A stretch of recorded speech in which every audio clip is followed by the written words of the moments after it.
Hi, everyone, and welcome to the 2021 USA TKD US Open. I'm National Coach Barbara Brand. I'm out here on the West Coast, right here in SAC, and we have Miyako Yerick with us, our Poomsae pal, way out here on the East Coast, right, Miyako? How are you doing?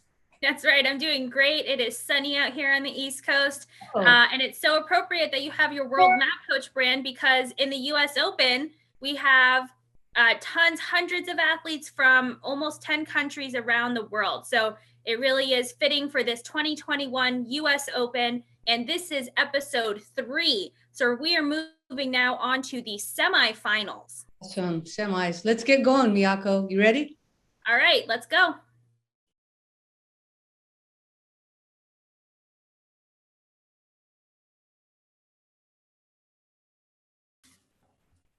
All right, and let's kick this episode off. We have the male under 50 division, so 41 to 50 years old. Right, we're starting with Niraj Patel from Ichthus Taekwondo. And this is the semifinals. We have 15 athletes in this division. We do have an international competitor, so it is going to be a randomized order, and we'll take the top 8 athletes into the finals. Right, our 10th athlete is from Saudi Arabia, so it's nice that we have some, interested athletes from all over the world in our US Open. So we're starting off this division with choreo.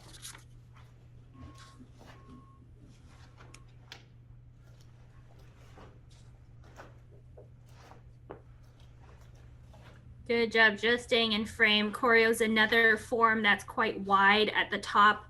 Chiljung is another one. Shipjin opens very wide. So just making sure you know the space that you're in and where the camera is always a good idea. Yeah, choreo, we get the impression like we have enough space, but then we forget there's one extra step to the front where we turn to the rear, and that's the one where we're in danger of going out of frame. So Niraj gets a 6.37 on his first form choreo.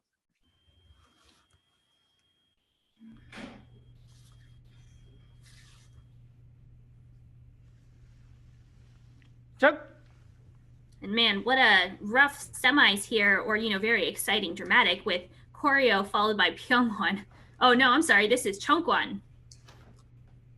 Yeah, the first time we've seen Cheongkwon in this competition, and it's a beautiful Poomsae. Again, doing this Poomsae with the master level athletes, and there's just so many beautiful, nuanced, smooth movements.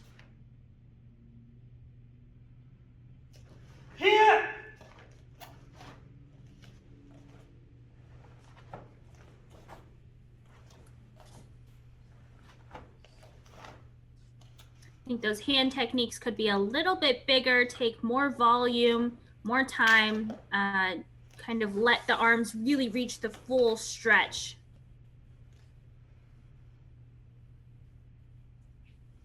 There are a lot of techniques unique to this particular Poomsae, so athletes have to learn these kind of individually and put them all together to try to make them flow. And he's making it look a little easier, but it is a very difficult form to wrap your head around at the beginning and then try to smoothen as you go. So he has a good start with this form, still a lot of sculpting he can do with it.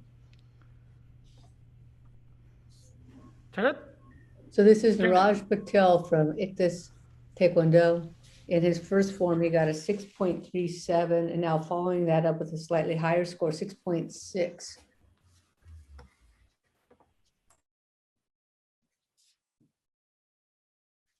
So he's going to finish up with a 6.485 for the round. Up next, we have Angelito Ong from Ong's Taekwondo in Florida, and he's a veteran competitor on these online competitions, as well as other of his family members and some of his students as well. That's right, and we see the banner, or the big poster there in the background. It's Ong's Taekwondo, so I think this is his dojo. He coaches, he spars. He is the 2020 male under 58 kilograms ultra sparring national team member. And he's also a referee. So he is really hitting all of the different aspects of Taekwondo, which I think really just makes a great instructor to have, hats in all of the different areas to really help your students. He's a great role model to show that he's a complete martial artist, right? Trying to serve as a referee as well as compete and teaching there at his club. So really nice role model for his students to follow. Bravo.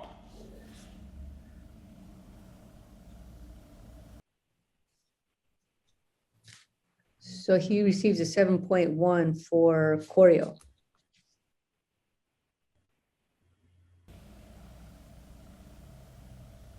시작.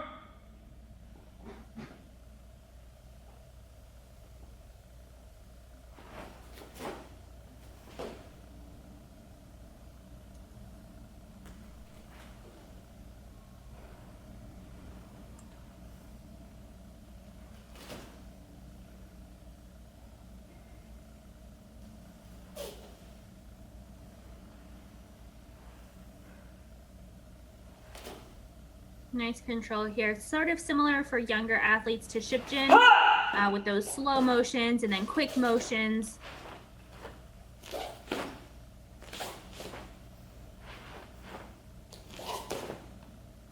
Good, nice core turn on those techniques there. Some people cut those short. He did a really good job of using a little bit more volume. Setting up his kick here. I'm sure all his sparring training and background helps him with that 360 kick for this age group.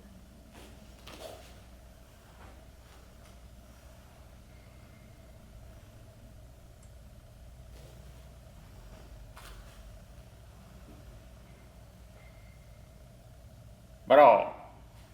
Nice finish to Changquan for Angelito Ong. Sure. So he got a 7.1 for choreo, and he was really kicking within his frame, making sure he was comfortable there. And then this one, it opens up the door to a lot of kind of nice little more nuanced motion. So he gets a 7.4 in Changquan. So he's going to finish with a score 7.250.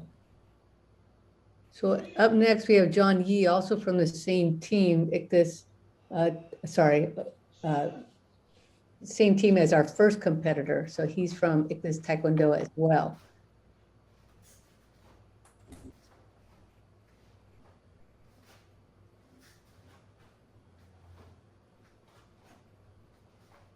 Wow, nice reach on the front kicks. And I think we've seen this family garage before with some of the kids. Maybe in the summer of Poomsae, I remember the colored mats in the refrigerator, but I think we had the other view last time. We had from outside to inside. It was kind of nice to see the whole thing. And John says that he encourages himself and his 4 children to do martial arts. And I think that they also did the Team Poomsae in the WT Online Poomsae Worlds. And he did a good job in the red belt division. So now here aging up in, or not aging, but advancing into the black belt division. So he gets a 6.23, just behind his teammate Niraj, who got a 6.37. He is starting fairly far back here for this form. Well, he's going to need to. He's going to be taking several steps forward. This one is very much forward and back Poomsae, just a couple steps to the left and the right after the end of that first line.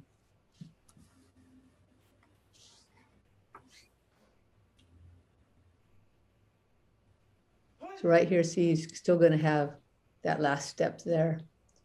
Just enough space to do that.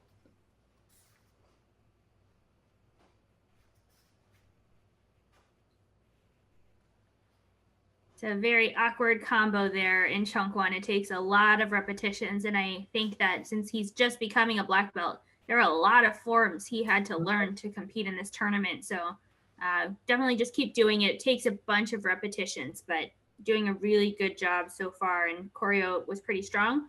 Just continue to work through some of the accuracy on the foot techniques in the hand techniques over many more years to come. And the first side of that lineup top here towards the screen, he was able to do that. But we find with Chang Kwang going from one side to the other feels completely awkward. We got that first side good, and then the second side, it doesn't feel comfortable at all, or vice versa from side to side. So that one is difficult, that top line in Chang Kwang. As you're learning it, it is a unique piece of movements put together. So I can understand his hesitation there when he went to that second side. So he gets a 6.035. Up next, we have his coach, Poksung Yang. So Poksung was on our 2020 World Poomsae Championship team and had a very close finish against Korea in the finals. Not that we go head to head for that online one, but it was very, very close. He finished with a silver medal at the World Poomsae Championships, just behind the Korean athlete.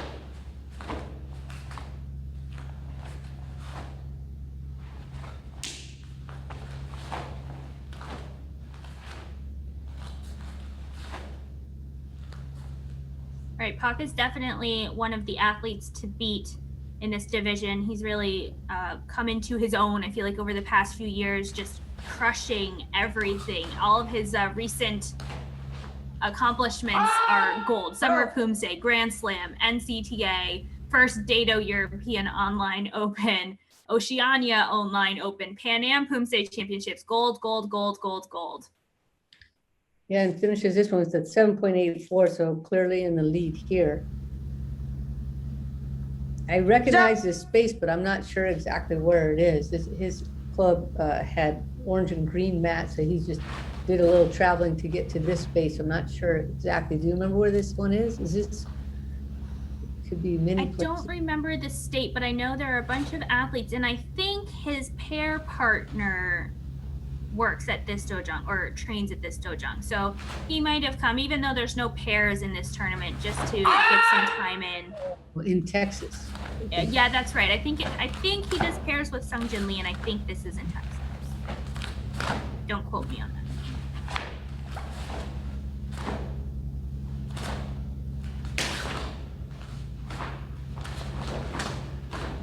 Nice speed on that kick and lift.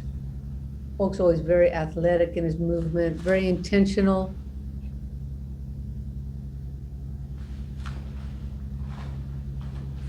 This is really solid core.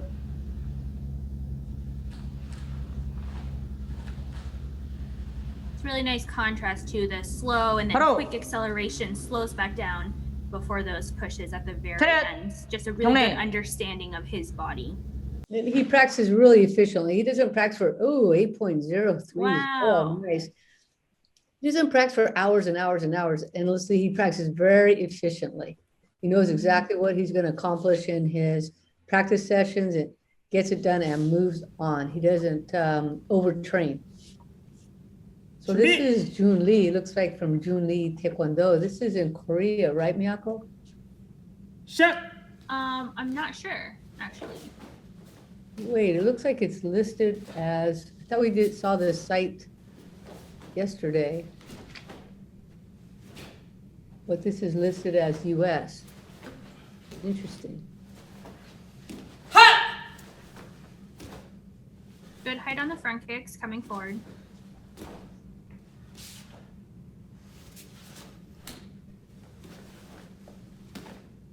Oh, nice reach. Some of the higher side kicks in this division so far. Yeah, very good extension.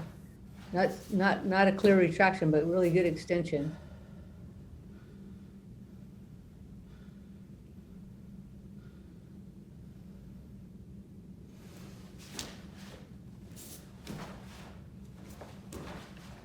And again, just a reminder that this is a major event for our American competitors, which means if you win, then you get put on the national team roster, but it's also a 12.0 tournament. So Jun Lee starts off with a 7.0, but there are other ways to get on the national team roster. And it looks like USAT is going to be moving forward with some talent ID camps coming up here pretty quickly. So that was really good to hear about that. That's going to be upcoming within the next couple of months. That'll get off to its start. And then that way we can have others besides the winners of these majors on that national team roster. In the case that we need to have a team trial in any division for the next World Championship, which is now scheduled for May of 2022, we'll have that opportunity to bring those athletes into a team trial. A team trial is going to occur in the case that there's no dominant athlete in that division. So maybe one athlete in a division won a major and somebody else won a different major, and it's not clear, right? And so we look at everything, the points, who's winning those majors, and then who has been able to be identified at a talent ID camp, or maybe an event itself, or maybe even getting a wild card from some of those officials who have that ability to put somebody on in a wild card fashion. And then we have a whole team trial. So we're going to have that nice, full rack, full stack, full pack of maybe at a team trial. It doesn't have to be a full 8, but just athletes that have been identified that would do well at the team trial. Right. And of course, for as of now, there aren't that many athletes on the roster since we've only had a couple of events. But as we have these pathways continue to fill out, we'll have more and more people on the roster. So definitely something to keep checking back USA Taekwondo's website, their social media, to make sure you know if there are any opportunities for you to try and make it onto that roster. Right. The talent ID camps and stuff got kind of hung up because of COVID. And we wanted to make sure that everybody was super safe for as long as, it took. But it looks like now that things are changing a little bit over time, June gets a 7.16 on that second form following that 7.0. So he's going to finish up with a 7.080. So now that it looks like things are getting better and better, we're going to start seeing things on the calendar that will help us identify athletes and then put them on the roster. So that's really great to know, for all athletes to know that they're not winning a major, they still have an opportunity to get on that roster. And beyond just the roster, having these talent ID camps give you access to national team coaches, like seminars. And so it's a really great opportunity just to increase your knowledge of Poomsae from some of the top coaches, and pick up some points to go back and work on your training. Yeah, the value of getting some feedback from coaches is just tremendous, right? We can go to tournaments and all, and often we don't get that feeling of feedback that we're looking for, especially those athletes that are training on their own. So, they just have the score to go by. So now that they'll be able to go to a talent ID camp and hear some feedback from a coach, that's just going to be tremendously valuable. It's going to help us develop our athletes in future years. And this is kind of like a long view, right? We're not going to think we're going to develop athletes. This is Yuri Momin's score here, 5.93 for choreo.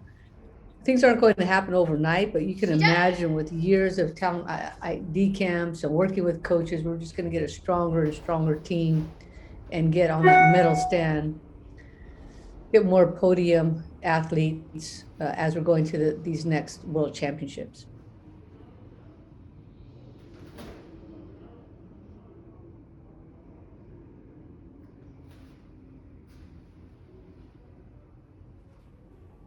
Yuri is from Westside Taekwondo in New York. We've seen a couple of athletes from this dojo already. There's some moments in the Poomsae where he does well, where he threw that kick up nice and fast, had real confidence on that side kick. And then some of the transitions, so he's pivoting on his heels. We want to make sure that we're pivoting on the balls of our feet. So that could be a really good first step in increasing his score.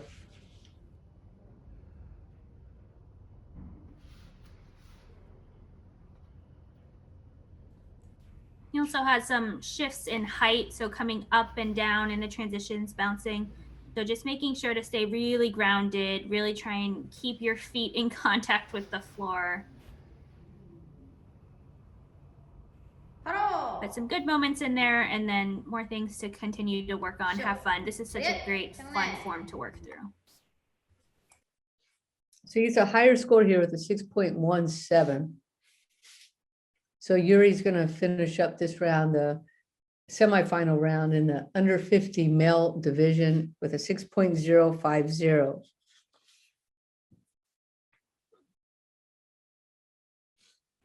So here are standings so far. We have Polk Young in first, followed by Angelita Ong, Jun Lee, Niraj Patel, 준비 and then Yuri was at last, second to last spot. 시작. So here we have Sang Ho Hong from Hong Yi Hua Taekwondo. And some really good control on the side kicks, a clear retraction.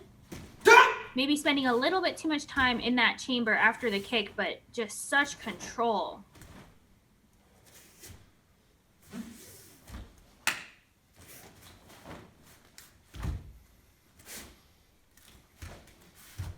Really nice side kick, that first left side. Wow, really good reach. Yeah, this is the 41 to 50 division, and he looks very strong. I don't think that I've seen him before compete, so it's nice to see him here. He's from Connecticut, and it looks like he has competed in the US Open in 2020, which was in person, and he got a silver medal in this division. I have not seen him compete before. He looked really strong in that choreo. He gets a 7.7. Hook got a 7.84, so he looks like he's just behind him. 시작.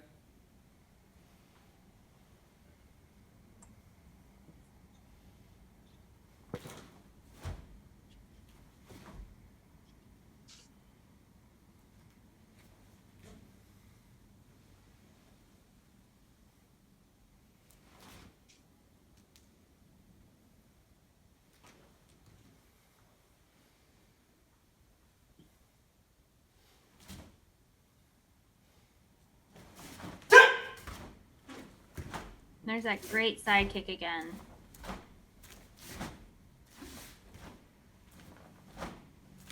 I feel like that top bar there, chunk one, is sort of similar to Tebek when you're at the top doing those hand techniques and you're in that back stance and the knee can tend to wobble as you're doing those hand techniques. Yeah. Something to watch for, but he did a pretty good job, really good power. Just need to watch that knee being stable. Now, a lot of athletes don't pay attention to that, but you can see it really clearly when it's wobbling, right? Yeah, that's right, especially because it's right up at the top near the camera. This is a really good performance, though, so I'm really curious to see how he's going to score here. So he got a 7.7 for choreo. 쉬어.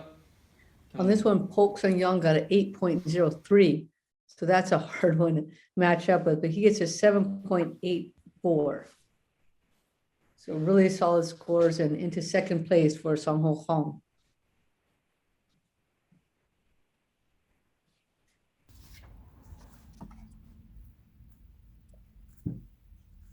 This is Victor Chung from California. He's a master instructor of Team Elite.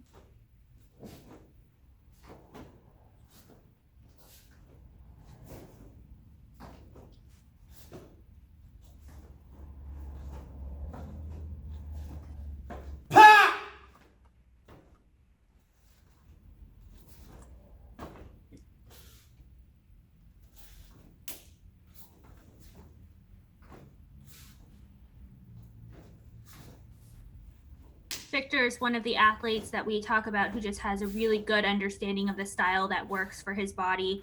He's done really well in competitions. Last year, he competed at the Summer Poomsae and got a silver medal in this division, and in the Grand Slam, he got a bronze. He has very good timing. He really knows his body well. He stays pretty low. He has a good sense of like where he needs to have his base. He gets a 7.27. In that particular Poomsae, there's a lot of side kicks, right? So it doesn't really play to his strengths. I think Changquan will a little bit more.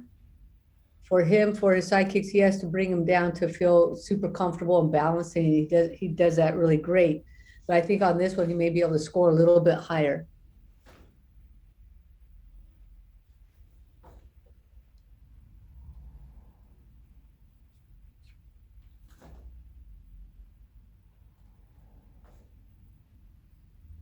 Chong Kwan works really well for his body type.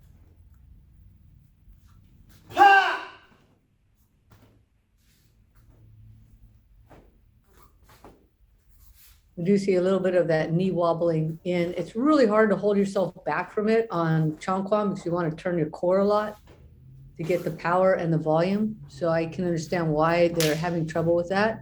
Really nice jump kick going toward the back. And like really short and clean and flashy. I like that. His hand techniques are just really good on that top bar that you mentioned, the knee going in and out just a little bit. But his hands were really smooth and then fast, good power in the punch. So sometimes you might sacrifice that, you know, the knee wobble, which I don't think is even an accuracy. It's just sort of in presentation. And if the hands look really great, you take it. Yeah, I think he could fix it though if he just sat back a little bit with his weight. I just think maybe he didn't think about it then. He was trying for the volume, didn't think about the base leg, the back leg. So he scores a little higher here, is 7.3. And Victor Chung out of California, Team Elite, finishes this round with 7.285. So up next, we have Zuhair Abu Al-Raha, and he's from the Al Taraji Club. He is our international athlete coming out of Saudi Arabia.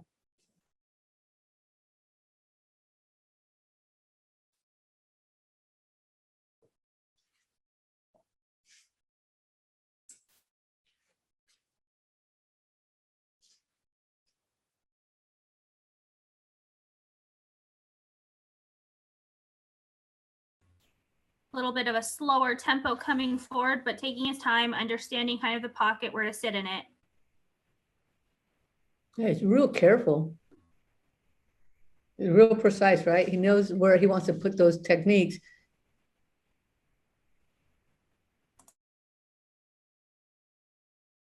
Good extension. It's not the highest kicks ever, but it's so clean. The extension kicks and it just holds. There's no drop. Sometimes you'll see athletes kick high as they can, and then it extends and then drops a few inches because they can't hold it. That is not what his side kicks look like. They are really clean and strong. Accuracy, I think, should be pretty good. Yeah, accuracy is going to be good. Where he might take a little bit of a hit is on the contrast, because when you're moving that at that pace, it's a little harder to show that really fast execution toward the end of the technique. So he finishes with a 7.060.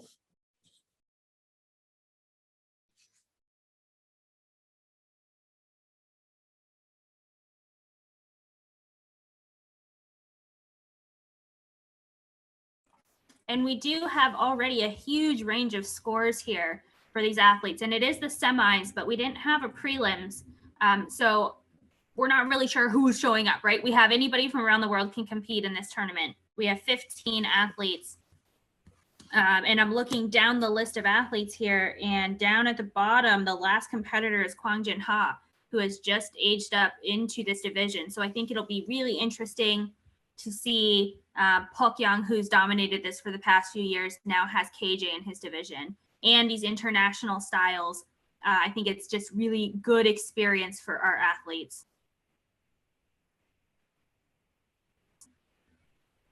Zuhair is definitely taking a slower approach, but it's so clean. The power on the punches comes through nicely. He just needs to work on the rhythm and the tempo a little bit more. Well, we see that sometimes this is very intentional, right? Depending on the style of the country or the region, that they'll really slow things down, and we're like, oh my goodness, referees are tending to award that. So we need to make sure that we're following suit. So every tournament kind of has its own personality that the coaches adjust for, and we're not really able to do that with this one. We just kind of throw our videos into the group and hope for the best. Whereas if we were in person, you know, he might see that the referees are rewarding the quicker motion, and he would be able to adjust, or vice versa. He sees that it's a little bit slower pace, he goes, perfect, I'm right where I need to be.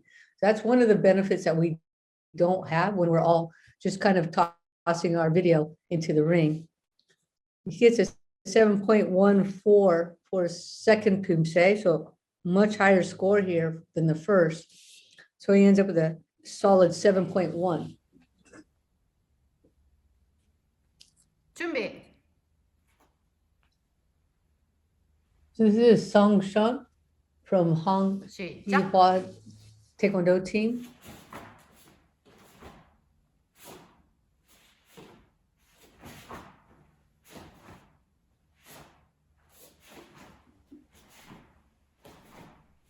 He's coming to us from New Jersey, has competed at the US Open in past years, done very well in the male team category. 2020 got silver in the male team, senior 2. In 2019, another silver in men's team, Poomsae. And he's also medaled in individual in this division. So it's nice to have him here again at the US Open, even though it's online. Yeah, he's strong. He's Every also movement. 50 this year, so it might be his last year, maybe 2 years left in the division. So he's going to be aging up soon, and he's still strong in this one, so I'm sure he'll be strong moving forward as well. Yeah, he has good Poomsae, good movement and timing, knows when to use his core. 7.57, impressive.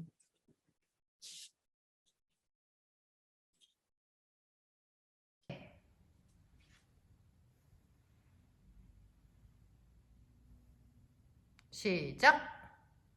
So all of his movements come from the center outward, right? He doesn't swing around his arms or have his shoulders lead or his knee leads his kick. It's always the center of his body projecting. He's pushing out from the center here, and that fist is just his delivery system. So you see him go, he settles and he pushes out from the center. Very nice. He'll do that on his kick as well, not just throwing his leg up there.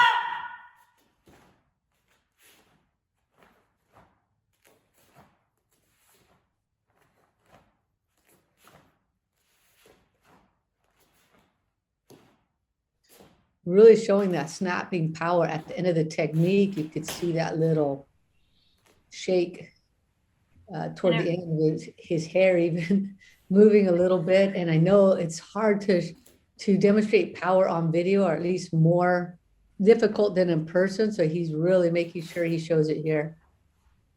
Yeah, and it's a big contrast to the athletes who went just before him, that slower tempo. Right. Here we had pretty quick, aggressive motions. So of course you have no idea what the order is going to be when you're submitting your videos, but it is a contrast you can definitely see between athletes in the style. 차렷. This 경례. is Song Shun. Very nice Poomsae overall. 7.57, the same score as at the beginning.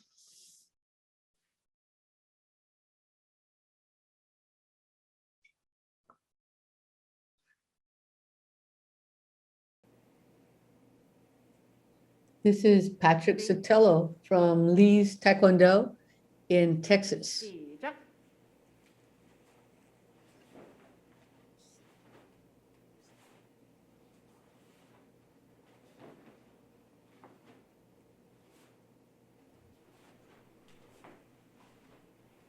Patrick last year competed in the NCTA online championships and placed 4th, so got a bronze at that tournament, which would help with ranking points. There haven't been that many tournaments that have been sanctioned by USAT, which means you get ranking points. But that was one of the few. That one I think was only a 4.0, if I'm remembering correctly. So you get fewer points, but it still adds up over time. So being consistent, going to the tournaments that you can that are sanctioned will help you with those ranking points and getting you up the list of athletes for the US. Right. Well, there are a lot of events worldwide. You know, we need to really be careful about the ones that we're competing in, because we want to make sure our points are very high. So we want to make sure you have those USAT sanctioned event points. Patrick gets a 7.040 for choreo. 시작.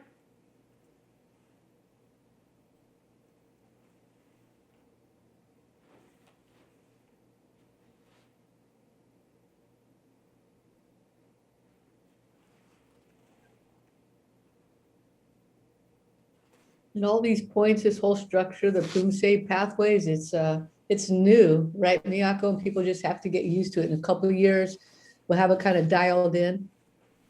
Right. So they announced these Poomsae pathways last year, just before, or I guess in maybe late 2019, but it was just as we were going into lockdowns and tournaments were getting canceled. So we're still kind of waiting for some of the pathways to really happen, like those ID camps, the talent ID camps that you mentioned. So I think there are a lot of exciting things in the works. Definitely take out the document if you haven't. There's a lot of information in there, and then just keep checking in with us to make sure that you know what's coming up. But I think athletes like Patrick are doing everything right, continuing to compete at the online tournaments so that you're improving your Poomsae, having these opportunities, and then once we can go back in person, he'll be ready to go. Bro. Yes, that's Patrick Sotelo finishing up Changkwon. He got a 7.04 for choreo. Now, wow, that's got to feel great. 7.43 for Changkwon. What a difference. I think choreo is a difficult form. Changkwon may be allowed to show some more style and show your own rhythm and tempo. So this is Cheng Dong Wong, and he's been at many of our online, I shouldn't say many, but the online events that were offered, he's been at those events. And he's typically been competing at a home space. So this is nice to see him in the club.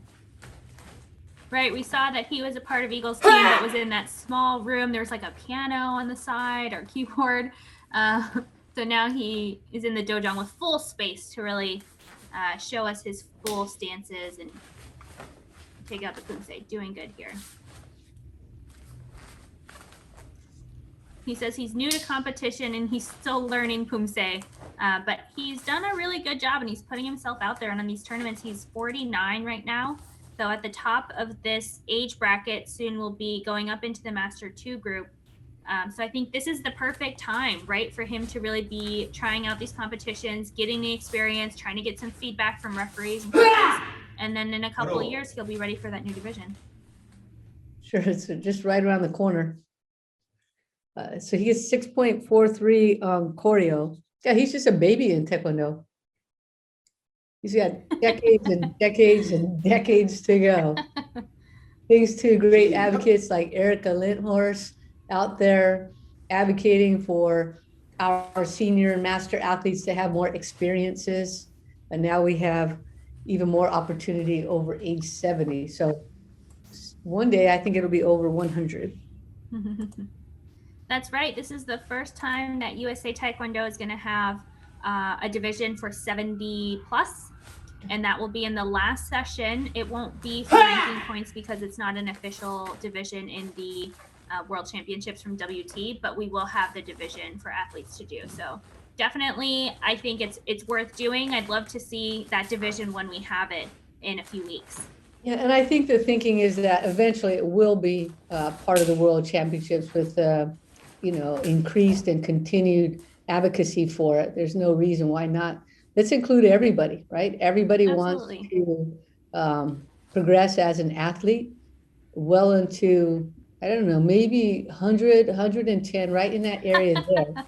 And then you might just be thinking about other things like, I don't know, maybe just toning it down a little bit and doing some coaching, or maybe you just want to do events every now and then, but it definitely should be available for you.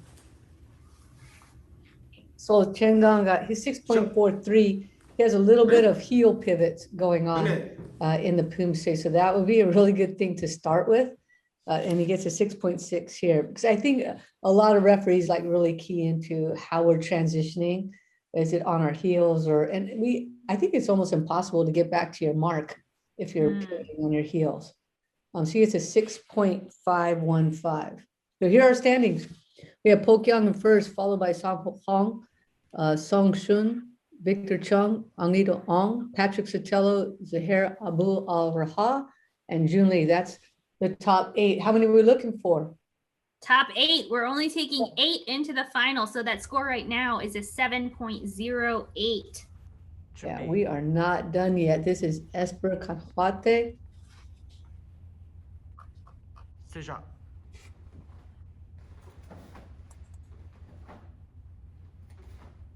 I'm not sure about this dojang, Miyako. Does this look familiar to you?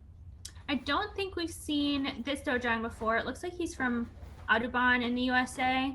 And I'm reading some of his information here, and he's a member of the Hangik Ewa and successfully completed the Kuki 1 Master course. So nice to see him here in the US Open.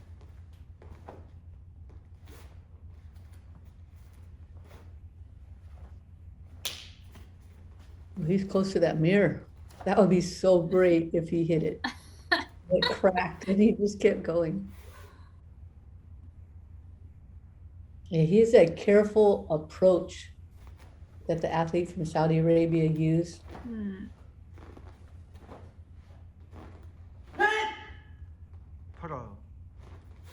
Yeah, I think just work on cleaning up some of the little accuracy on the hand techniques and the stances. Make sure you look at the right time on some of the techniques, like after the side kick. But maybe that athlete Zuhair from Saudi Arabia would be a good athlete to try and emulate. Yeah, I agree. So yes, he did a side kick and then he looked in off direction. So that's a major deduction, unfortunately, 0.3. Seems like a small error, but the referees think it's a big deal. So we have to go according to what they want and make sure we look where we're going.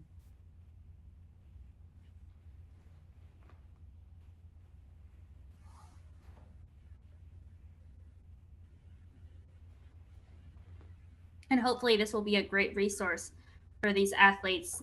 Like we just had Cheng Dong Wang before this, that he's new to competition. Again, go through, watch these videos. You can see the form done over and over and over again, and you can see who's scoring really high. So maybe, it's not your favorite style, but what do the judges think? Because they're the ones at the end of the day who are giving the scores. So we do have to make sure we do something that the judges want to give good points for.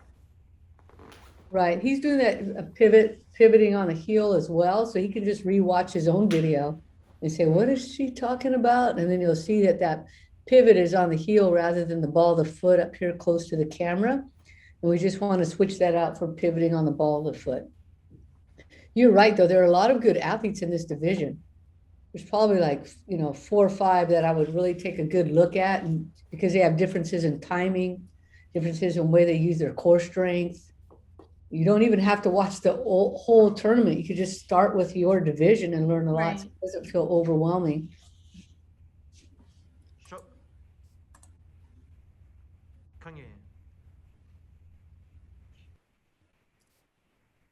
So Esper got a 5.9 on the first one and boosted his score here to 6.03. He finishes up this semifinal round with a 5.965. We have 2 athletes left. The first, which is Edward Outland. And he's from Tiger Kim's World Class Taekwondo in North Carolina.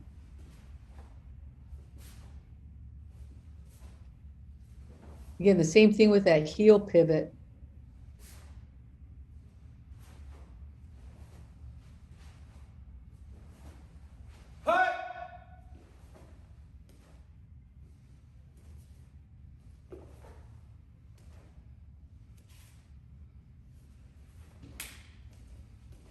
Nice punch. He's strong. Yeah, I think his hand techniques are really good. They're very purposeful. So there's not a ton of extraneous motion on the hands themselves. However, we are getting a couple of double pivots on the feet. So he might move his foot twice into position for the next stance rather than just once. So something either heel pivots or double pivots. You want to just have really clean feet to match his clean hands. And then I think the whole body picture will come into focus. Right. He's got a fairly low center of gravity, so he could go low in his stances, no problem. His athletic structure will let him do that easily. So 6.44 for Edward Outland.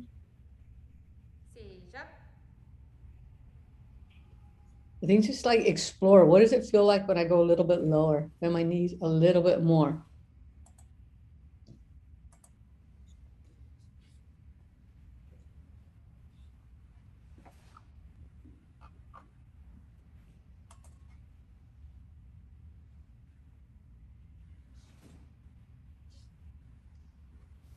That one has to be to the center. There's another case of looking away. from the kick, but it's easy to do when you get into a side kick. You're trying to like lean back, and then it just pulls your shoulder to the side, and then everything tends to follow.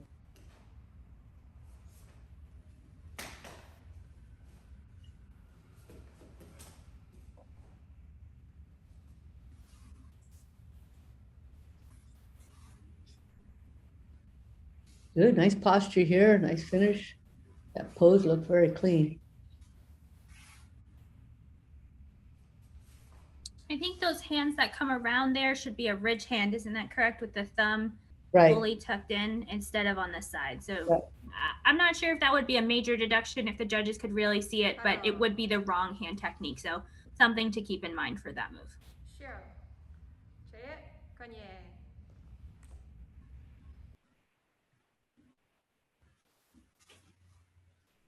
So Edward Outland, a little bit lower on this one, 6.33.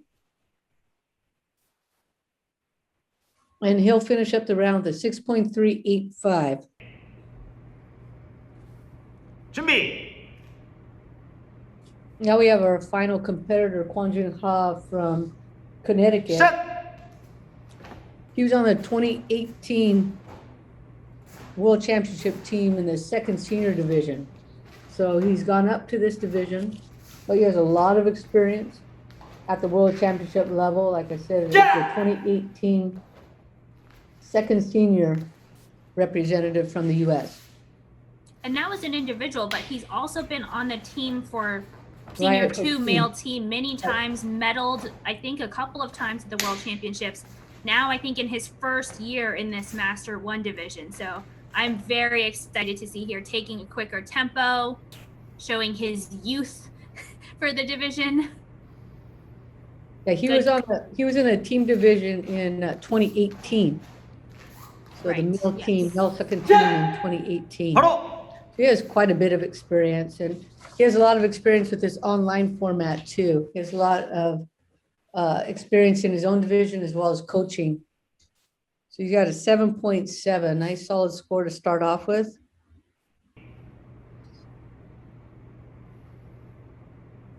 That's the same score as Song Ho Hong got on his first Poomsae. Right, and he's sitting in second place right now, was able to boost up just a little bit in the score for the second form. So let's see if KJ can do the same. And Pak, remember, boosted all the way up to an 8.03. So that is the score to beat right now for this division. Oh, I'm sure KJ could do that, no problem. Let's watch.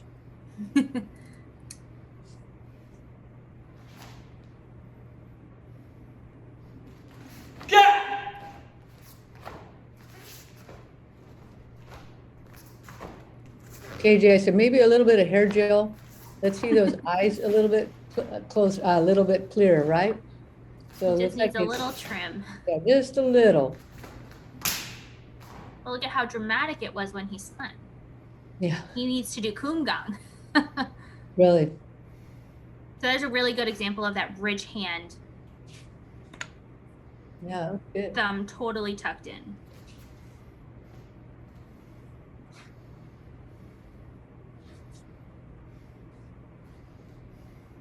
He just did the left foot first and then the right. Is that the right order? 바로. First move, right? Stand. 샷. I 경례. think it's the right foot first. Yeah, did he do the opposite? He did the left foot first, but he got a 307 on accuracy. So I don't know if judges noticed. I have no idea. 7.5 on the second form, 7.6 combined. Definitely gives him a score high enough to get through Look at that. to the in third. finals. Yeah, we have Polk Young in first, followed by Song Ho Hong, Kwon Jun Ha, the impressive Song Shun in this round, Victor Chung, Angelito Hong, Patrick Sotelo, and Zuhair Abul Raha from Saudi Arabia. Good job. So those are our top 8 for this division. Moving on to the final round.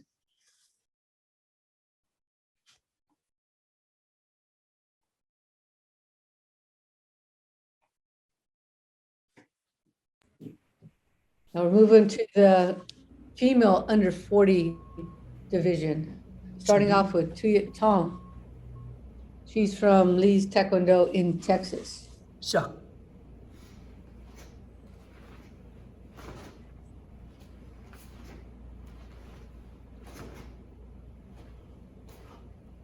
Nice to see Tebek as a first Poomsae. We haven't seen any of that in the competition so far.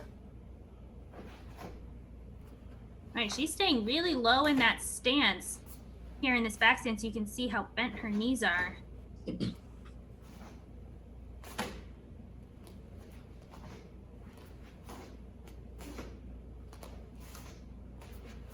job. You can tell a little tension in the shoulders. Like Tebek is like that. You want to hold on to everything, and you can really see it in the shoulders when it's not relaxed. And she did a really good job. I like the length of the stance, especially at the end. So good job to Tia Tom. And she gets scored. Nice score, 7.47.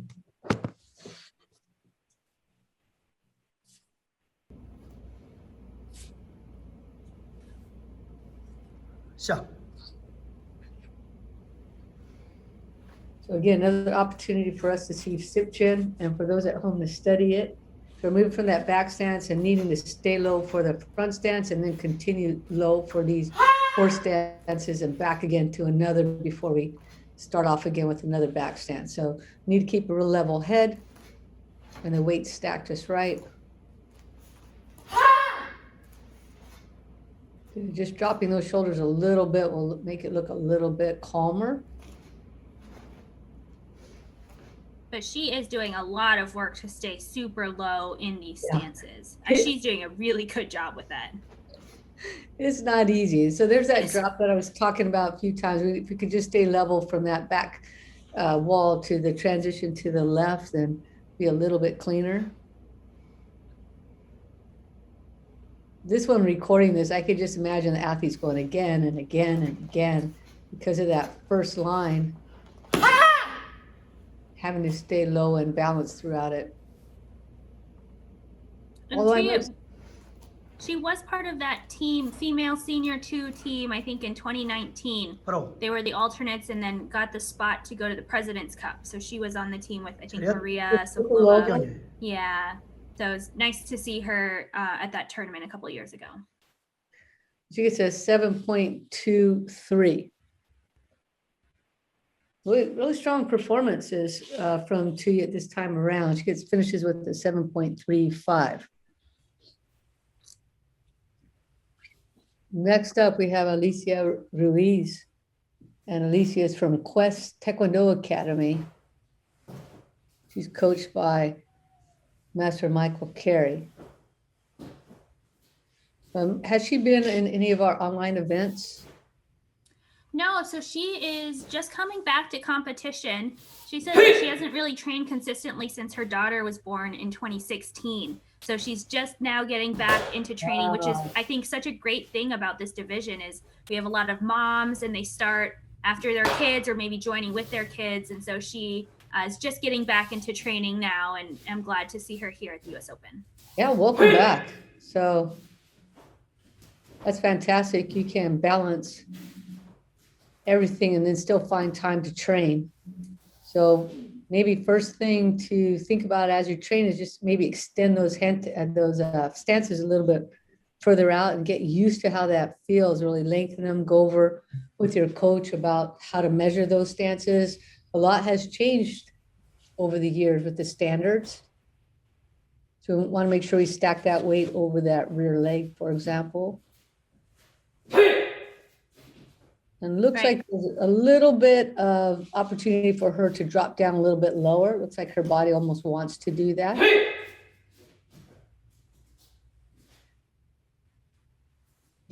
And this is a great resource to share these videos with your coach, and you can watch them together, over Zoom or watch them at home and send some notes to each other just to say, hey, what are a couple of things I can work on? Who are some athletes I should watch and try and copy some of their style or accuracy points. So I think this will be great for Alicia to really just keep going. You're doing great. These are two hard forms, so so great to see you here. There's so many picky little things, right? So many detailed things in these Poomsae. So hopefully she has enough time to really go over the details. I think just to begin with, her stances almost want to go lower. So just go with them, have fun with them, play with them, investigate, explore, drop down, see what happens. You're probably going to like it at a lower height. 5.770. I'm always just like that, right? Just trying to start from the bottom and work the way up Mhm, from the mhm. stances. So, oh, look at this. This is Miyako Yerick. Oh, hello. This is a good opportunity for me to shred her in the Oh, commentary. no. See what I can do. So starting off with Tevik in this small space here. Let's see if she just makes it still in frame. They're coming forward right under this interrogation light. Shifting, looking good and solid though, nice and low in the stance. And side kicks improved over time. There's no doubt about that. Can't even play with that. And pretty equal on both sides. A little short on the landing, but side kicks, good quality. Just a little tight toward the rear, almost like she kind of cheated to not hit that wall with her punch. I don't know what you're talking about. Yeah, those last two stances to the rear, a little tight. No, definitely You not. made it look like that wasn't happening. So look at that score. Oh, huge score. Wow. Miyako Yerick with the high score so far, easily in first place with that 7.840. And we talked a lot about the lighting and spacing, and Right. watching my videos now, I need a light. I need a light by the camera to spotlight from the front. Yeah, definitely a little darker in the space right here. Maybe just this time of day, or maybe you have to, open a window somewhere else just to get the light. That hand technique a little bit low. And always a challenge here with this Santomaki coming up, like, are the arms the same height, right? Those fists, one a little bit higher than the other. And it's really hard to tell when you're on your own little space and nobody there to tell you as you're doing your run-throughs. But we need those Santomakis, those mountain blocks, those fists need to be the same height. This one, just enough space. Nice and I level. can tell you, I spaced this out many times to make sure there's just inches on each side to fit it in this space. Yeah, if we continue with this online format, you might have to remove that wall. Just knock it open to the kitchen. Nice pull. Those kicks, I'm not sure if those are in the center. That's the only thing. Did they feel in the center? We'll see what the judges say. Yeah, we'll see what the judges think. It definitely felt centered as I was doing them. Yeah, this camera angled up just a little bit of a hair on the angle up on the camera. So that might be a little bit easier for them to tell than me, but she had a booming start, that 7.8. They didn't like this one just as much, but still a nice big score and a stronger score than anything so far before this, 7.57. So she finishes up with a 7.705, but plenty of action to come. Starting off with Geraldine Cross. Geraldine's from Sunset Taekwondo and trains under Master Victor Scott.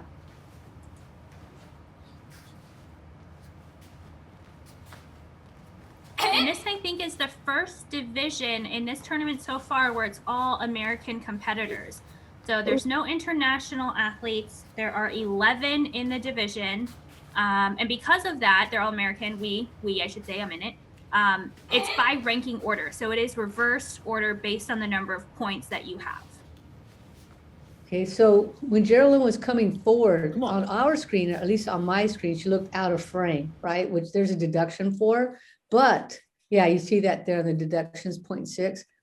So she ends up with a 6.070. Sometimes it's hard for us to know because the referees are looking at the Poomsae on a different format than us. So sometimes when it looks out of frame for us, it actually was fine for them.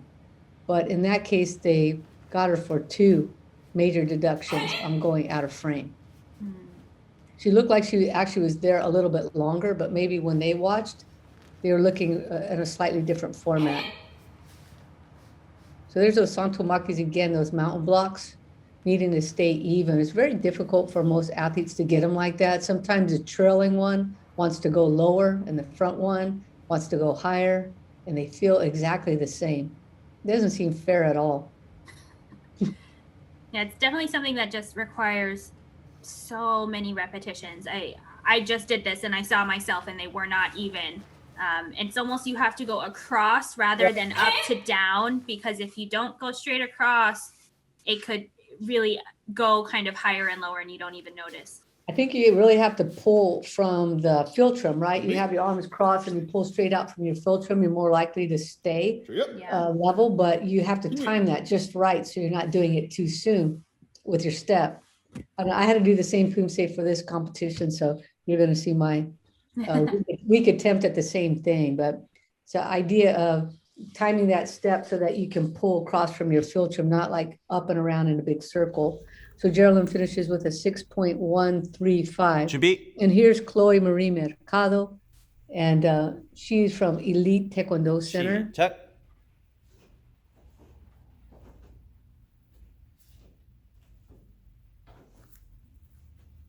We Little just saw up her and down. coach. Yeah, we saw Victor Chung, right, in the earlier division, in the semifinal of the male under 50 division. Nice reach on the kicks, but as she transitions from side to side, there's a little up and down movement instead of that head staying level. So we may see that right here. If she, nice level turn there. Let's see if she can stay level here. A little bit of an up and down motion, Hello. just a bit. So something to think about to increase your presentation. There's not a deduction for that at all, but a way to smooth out your flow.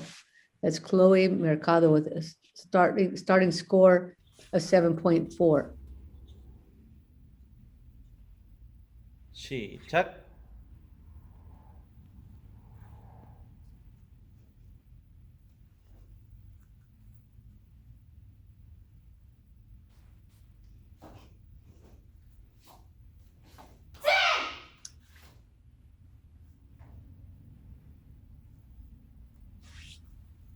Another thing to really work on in Shipjin is making sure that those knees stay open on these horse stances. Even if the feet are wide enough, sometimes the knees can cave in and the stance will look small. Yeah, her legs definitely want to go inward. So that's going to be a little bit of a battle she's going to have to wage with herself and get those knees to obey a little bit more.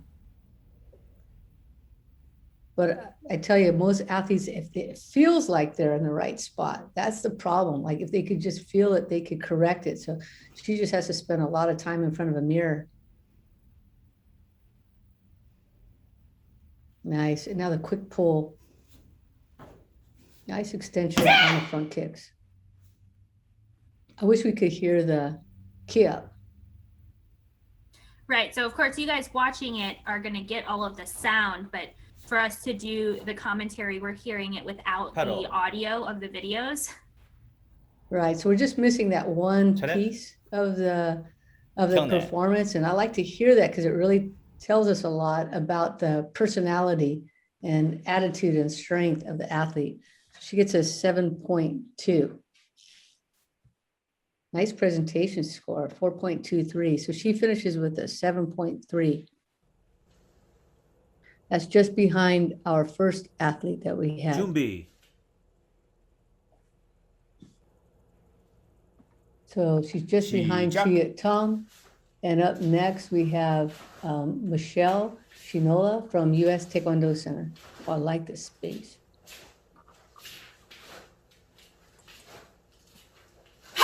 Yeah, I remember this garage Michelle had from a different angle at the last tournament. I think it was facing those swords instead of Right. from this angle. So hopefully this is a good space. She has that sheet or something blocking it out to give us a nice clear view here. And she has improved so much just from the past year. She got her black belt, I think, a year ago, moved up into this division, and she's already looking way more Bravo. comfortable this year. Right, and the referees agree. She gets a 7.17. Great score to start off with for Michelle Shinola. 시작. Smart starting forward for Shipjin. Is this going to be a little tight? Is she going to hit that sheet? What? What's going to happen? What's behind the sheet? Oh, well, you can see there's that one square off to the side. Oh, yeah, look at that. Oh, she did hit it. I like that. It's very dramatic. Great. Who does that? That's awesome. So she's having to be a little short here, though. You could tell. She did shorten up those stances along that line. And that's just too bad. And we do that more and more. each month that goes by and we're training in these restricted spaces. So I'm sure if it was facing the other way, she'd be able to do it. She's facing the sheet. She'd have plenty of space, but not enough length to do this kick line coming up.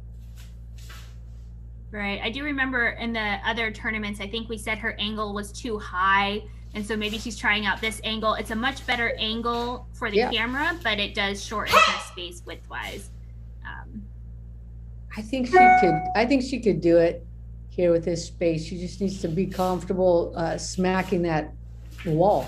That she's golden. Yeah, that's really good improvement, Michelle, just from the past year to this year.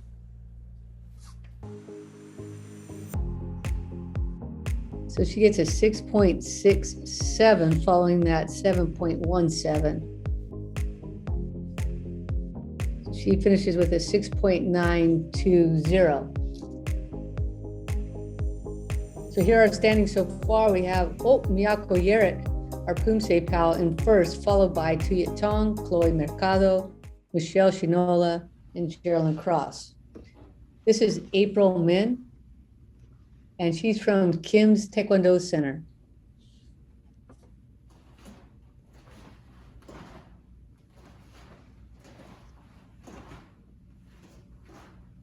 And April has competed in our past USITKD events, but she's also been doing a ton of European online tournaments that I've also been doing. So we've been in the same division. This is now our third tournament together just this year of 2021. Wow. So I think she's getting a lot better too, just getting the feedback from the referees and continuing to work through. Some of these transitions are getting a lot smoother. Yeah, they are.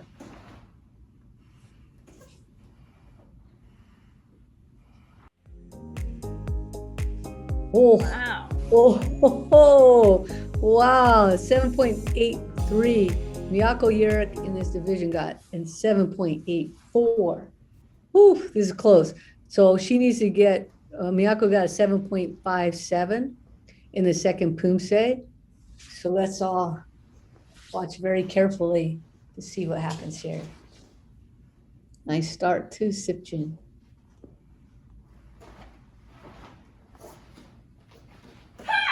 She's very clean in her hand technique. She has a really good freeze. Mm-hmm. And my score dropped down by, 0.3 on Sipchin. So it's totally open here if she can get a similar score to sneak into first. Yeah, Sipchin really does play to her strong side because she can lay out those hand techniques nice and accurately and with good contrast.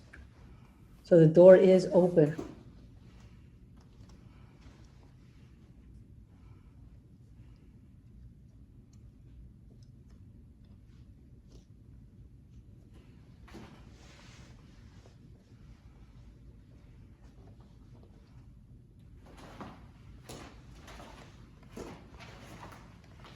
Nice centered kicks going forward. This is going to be good. This is going to be very close, or I don't know, can April take the lead? Little shallow on that last stance. We'll see what happens. And again, because this is ranking order, we sort of expect the scores to go up and up for these last athletes. Right. Ooh, 7.660. It's enough. Yes, because Miyako got a 7.57 on that second form. She's at 7.745. A huge lead over Miyako. Yerick only has a 7.705. We're laughing because I think that's a small lead. Okay, this is Hillary Monaco.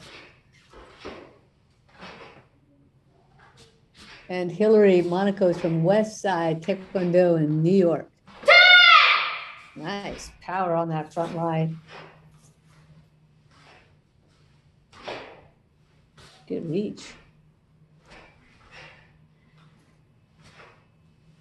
Wow, nice height on the side kick. So Miyako, was she in your division at Summer of Poomsae? No, last year I was in senior 1 still. So right, it was Hillary's first year in senior 2 last year. She had a really great result, I think, in the Grand Slam. She made it to 5th place, I think. And then in the Summer of Poomsae, she was 9th and just missed the cutoff to the finals, worked really hard. And here getting another good score. A lot of great moments in that Poomsae. 7.3 for Hillary Monaco's first Poomsae there, Tibet.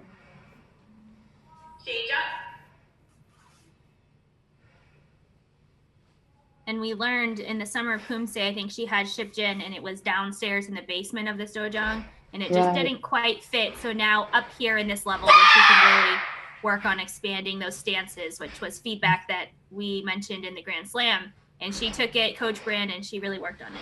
Yeah, good. Strong here. Feet are a little bit turned outward on some of these horse stances. So that's going to need a little bit of attention. Nice punching, a nice torso turn on those punches. Her chest doesn't stay square and she extends her arms out. She really puts a lot into them.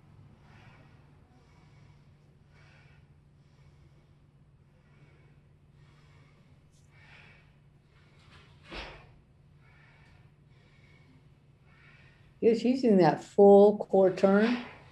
Gets her torso to really get into it. Kicks a little bit off to the side there.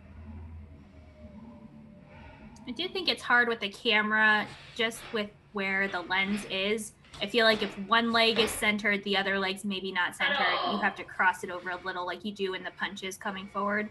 You think so?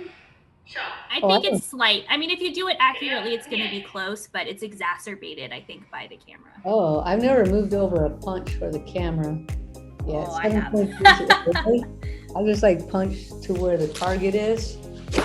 And I hope well, Coach Brand, we can't all be world champions. Well, keep my goodness. 7.33 for Hillary Monaco. It just didn't occur to me. Is what I'm saying. This is Ashley Lamb from Diamond Taekwondo. Did we have a discussion about how to pronounce this? We did, and I asked Esther Joe, whose school this is, and she says that you said it correctly. Yay. Yay, Daima. This is great space. And I remember her. I remember Ashley Lamb. Yeah, I remember her facts from the last two tournaments. She started Taekwondo with her kids. And she said that she started late in life, and you said, pish posh, you have decades more to go. Right. And the other thing is she looks so young. She looks like she could be in any division, senior 1, senior 2, junior, cadet. If you look at how her body moves, she's very athletic. And it's her last year in this division. So she is just going to be totally ready for next year to move up. What a great score. 7.57. That's your score from your second form. So let's see if she can get higher than a 7.840 on Sipchin. No pressure. Well, of course, she doesn't feel anything with the video recordings, but I know just even watching myself here, my heart was beating fast. So I hope everybody feels some amount of pressure watching. But that was a great double punch there, the tempo. Yeah, even though it's a semifinal round, not the finals, I'm feeling like a lot of, emotion here. Yeah, this is so clean. I really like this first line. I might have to steal some of those ideas.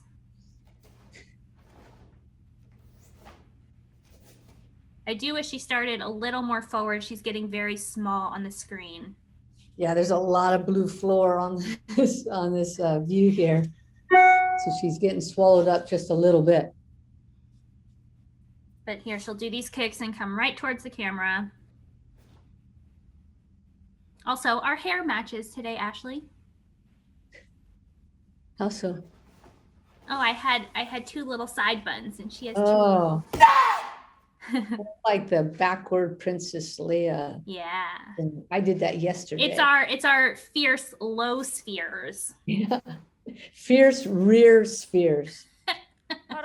Really nice job, Ashley. Yeah, good job.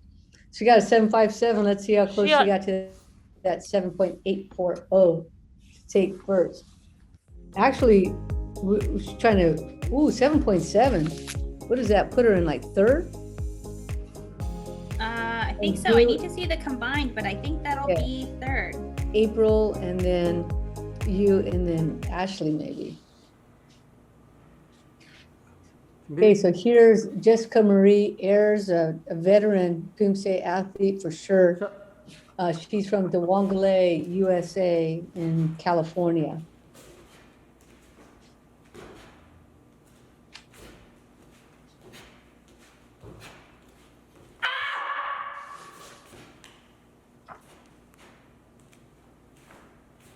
Ooh, nice side kick. So earlier in summer Poomsae, she competed out. Wow, look at that. Very nice. Wow, what progress she's made. Yeah, that's like significantly higher from just a few Wow. months ago. Awesome. So when she's at summer Poomsae, she had an outdoor space and it was Right. restricting her a little bit. Now she's got this bigger space, and I think she may have been in here for Grand Slam too. Mhm. But totally great progress, Jessica, on those side kicks in particular. Yeah, and she got a silver both at the Summer of Poomsae and on the Grand Slam. And so she was ranked second in this division coming into the round. Again, that works only because they're all American athletes in this division. And we have just one athlete left after Jessica, who is Carissa. Right, so she has a little bit lower center of gravity, and this form really plays to her strengths. Now, I would have said years ago for her, like, I think it works really well also because it has front kicks in it. She can kind of stay away from the side kicks, but her side kicks are They amazing looked right great now. in Tebek. Yeah. Yeah. She's all like, let's do some Pyongwon and choreo. That's in the finals. We got choreo in the finals for this division. Yeah. Paul Jung and choreo. So to me, it's like for her to really stand out, she's going to have some speed here. Pull hard. And just a little bit more upright, a little bit more vertical position for the body. So not staying low on those front kicks. Yeah, she's going to score well here. Yeah, it's a really nice low grounded form, good control. The high score right now, April, has a 7.745. So Jessica does need a higher score on her second one. Oh, 7.5. Jessica, I feel you. Samesies. Yeah, some Funny score. picky little things kind of got her on that one. 7.615 is her final score. So this is Carissa Fu, and Chris is two-time World Championship team member. Looks like currently in first as far as the points go. Got a little up-down motion on that transition, but clean front kicks. Quick tempo coming forward. Right, I know she's been working a lot on this section right here at these side kicks out of Hakdari. So, yeah. Whoa. I always love watching Carissa side kicks. They just fly up there. Yeah. I watched her do a seminar with Coach Chuang where she was doing the side kick from different positions, and she's put in the work. Yeah, really nice. And she just recently is the Pan American champion. She won gold on the online Pan Am Championships for individual. And look at that score. 7.830, just underneath Miyako Yerick's score, and the same score as April Min. So the door's open. Let's see. It's all coming down to Shipjin. Yes, it is. But what an exciting semifinals. There's just 11 of us. 8 will go into the final, so not that many people will be cut. And then we'll have a whole nother exciting round of finals in just a couple days. So there's that knee position that we talked about before. We really got to shift that back, and that's hard to do, especially when it feels like it's already there. She's doing a great job on those horse stances. Leg position is really nice there.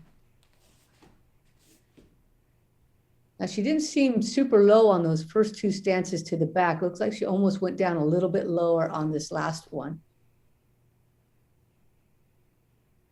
That's the thing with the horse stance, the profile. It doesn't look sometimes like it's low, but it certainly feels that way. Nice power. I think we there. said the same thing on the same form on her same move on a different tournament. Oh, is that right? Yeah. Oh, it looks really good coming down the center line. It might just be that it's so far away too, but she's looking really strong here. I love the double punches. The tempo that she has is very aggressive. I think that's Well, she's just high score. She's just an aggressive person by nature. Not at all. Carissa's the opposite of an sweetheart, aggressive yeah. person, except in sparring, where she's also very good. And Yeah, good score here with a high score. Oh, I think that's the high score. Oh, let's see. Sifu.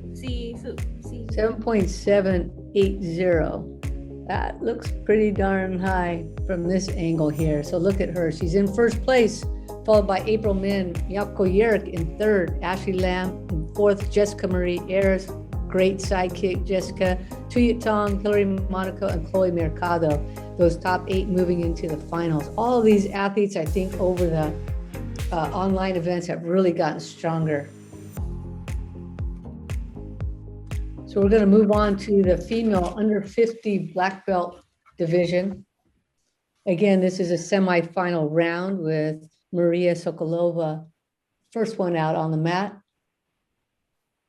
Maria is from Lee's US Taekwondo, and I think she was part of that female, second female team that went to the President's Cup a couple of years ago. I believe I coached in 2019. Now it was with Tuyet Tong, who we just saw, and the third member was Catherine Finkelstein. Right. So I was lucky enough to coach these athletes, and they were a lot of fun in that competition.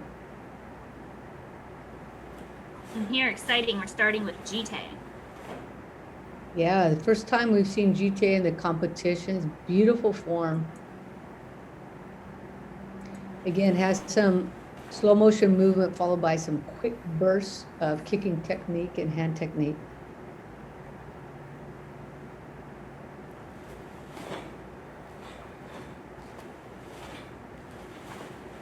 She got a bronze in the summer of Poomsae, bronze at the NCTA tournament. And also competed in the Lens tournament, which is a European sisters, and they do a very international tournament with bronze. And she got a bronze at the Grand Slam, so she is a consistent medaler for this division. So this is a type of athlete, Maria, that I think would really benefit from a talent ID program that's about to be started. So Maria gets a 7.5 there, like, you know, so you're working out and you're getting some bronzes, right? You're close, but you're not winning a major. So you go to a talent ID camp, and maybe through that vehicle, you're able to get on the roster to go to a team trial.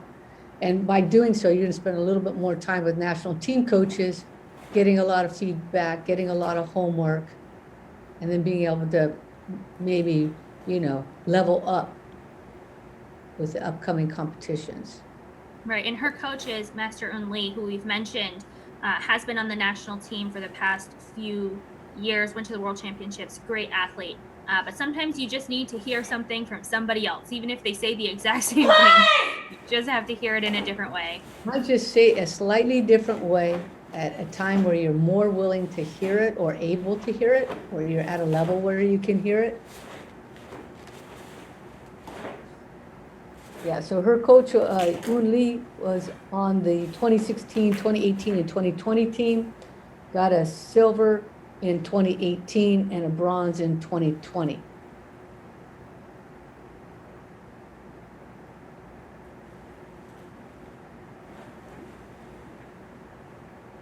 So she's getting a lot of help. So maybe all she has to do is get on that national team roster through the talent ID system, and then maybe able to grow a little bit more through that process. That would be wonderful. So that's Maria Sokolova from Texas. And this is just one example of an athlete who would benefit from that. We have tons of athletes who may not be able to win a major, but have great talent. So she's going to finish with a 7.5. Next up, we have Sheena Kim from Maves Athletics. So you've seen this environment. I love this setup right here. We love this setup. So dramatic. I think it's really accented by the fact that the space is relatively small, but her legs are so long when she kicks. Mm-hmm. It really shows that she's not like lost in this big space around her.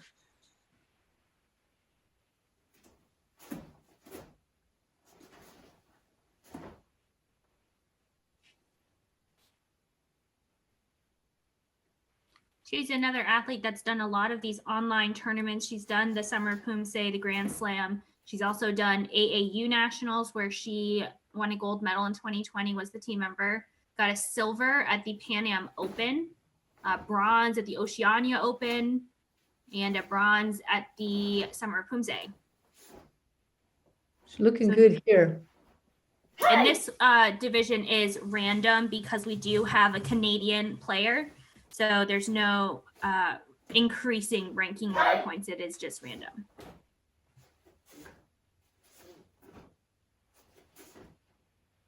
She had an early pivot on one of those transitions, but overall very, very clean. Okay, so Sheena gets a 7.04 on the first Poomsae.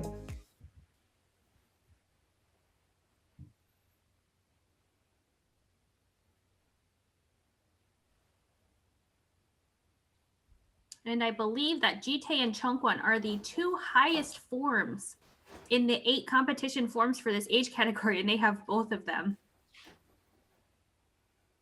That's great. We don't often see these where we can study them over and over again. So it's a great opportunity for us.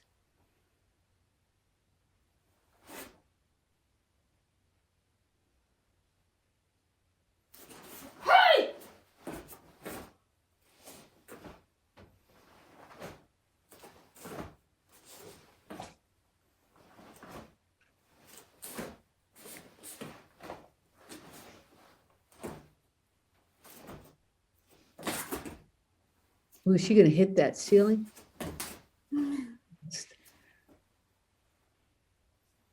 Again, we're looking for that ridge hand in the back, the thumb fully tucked in.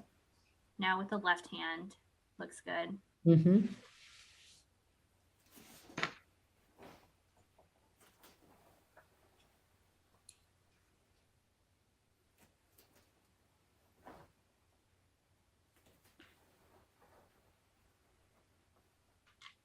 And with her long, lean limbs, we can really see when she goes low into those stances, which she did on those last 2 moves. I thought her first score was a little low. I'm expecting this one a little higher. Yeah, 7.24. I agree. So she gets 7.240 on the second. So that'll bring her up a little bit. She finishes with a 7.14. Up next, we have Uni An from Fire Dragon Taekwondo in Canada. 시작. And she goes by Annie.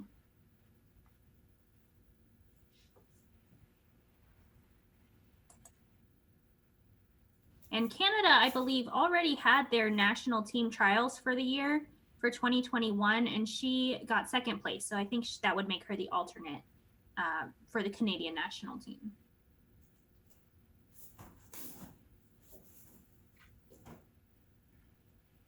A little bit of a bend in her base leg on the front kicks. We'll take another look here.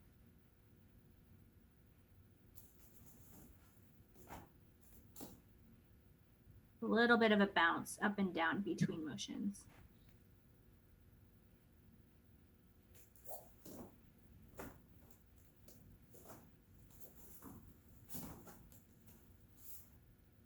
Interesting. One of the more difficult moves, I think I'm relearning these forms, those 2 side kicks from that crane stance in the middle. Not easy. That transition is super challenging for most athletes. And she gets a 6.96. We have 14 athletes in this division, again, semifinals, so we'll take the top 8 into finals. 시작.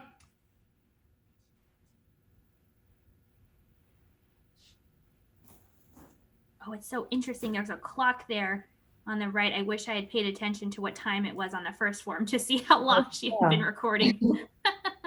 Although I guess this is all one take. We'll have to remember for the finals if she makes it there.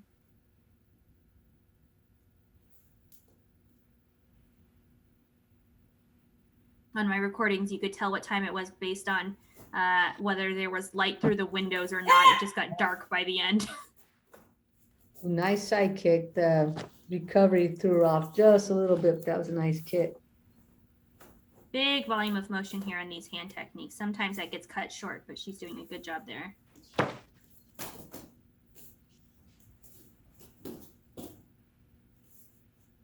Needs to stay just a little lower, more grounded in these stances, bend the knees, and then stay low throughout.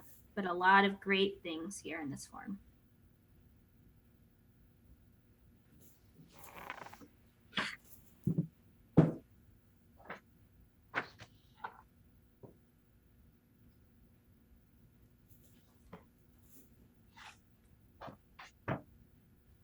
I think she stepped forward and back differently on those two last moves with the right foot and the left foot. So just make sure, I believe that the foot goes forward and then back in, forward and back in. So just double check that. I could have been mistaken, but something to check for. It does look like the accuracy dropped on the second form. So she gets a 6.34 on that one for a combined score of 6.65. So up next, we have Claiborne Callahan. And Claiborne is from Diamond Taekwondo.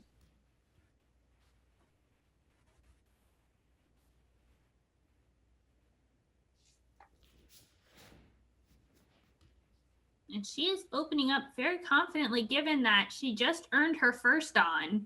And this is her very first Poomsae competition. Wow, that's a gutsy move. And she has Ji-tae and Chongkwon. Yeah, I know. Wow.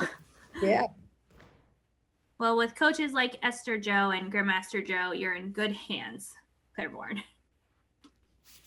Great memory. Looks like the camera's set a little bit low, right? Coming upward. Mm-hmm. I want to level that out. That's a bit of a big angle there. So super noticeable. Maybe that may impact the score. Yeah, sometimes we want to put it low to make our kicks look higher, but it shouldn't be any lower than like belt level. Yeah, I think that can really backfire on people because it throws everything else in the form off a little bit. So might as well Right, just all the hand techniques. play even right from the beginning. Just have it level.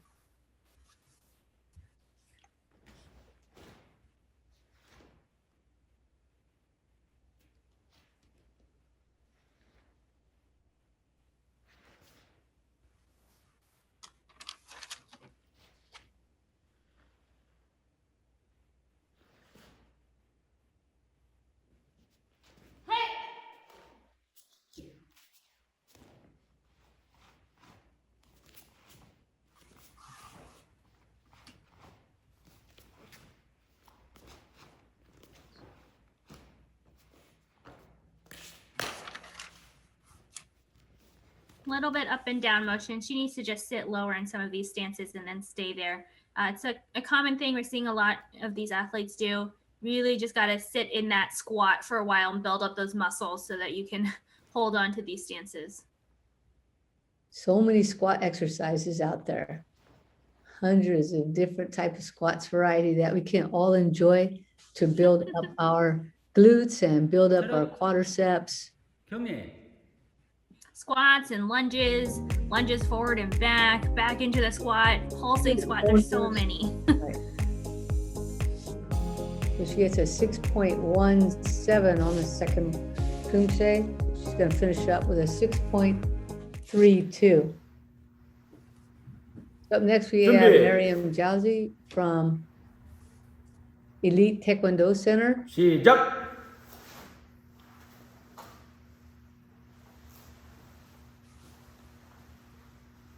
And we're a little bit far away, so it's hard to see all of the techniques. I wish she started closer. All right, how many mats back is she? 1, 2, 3, 4. Looks pretty far.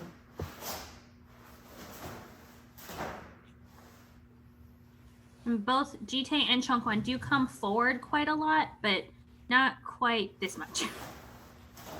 Yeah, well, a lot of coaches might have instructed their athletes to do this after the World Championship because we're all required to be back 7 mats. So maybe they thought, play it safe and go back 7 mats, just like the World Championship, because we have a lot of international referees scoring this. So maybe they thought that was a safe way to go. For this one, she could probably have been up maybe another mat or two and still be easily viewed. But, it's hard to say. I can see why a coach might give that advice. But this one's quite far away. So Miriam starts off with a 6.9.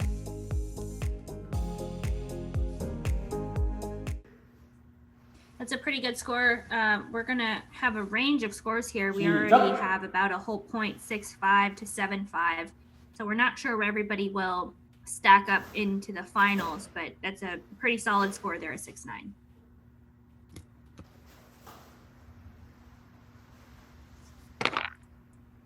And I believe this is her first, maybe her second year in this division. So these are also new forms for individual, both Jite and Chongquan. Maybe not quite as comfortable and familiar with them as the other forms in competition. Oh, nice side kick. I think a lot of athletes like to be in this division because they let go of some of those lower Teguk forms, right? Finally. Right, so up to Chongquan means they start at Paljong, I believe. Right. Right, no more round kicks, but you get this fun turning 360 crescent.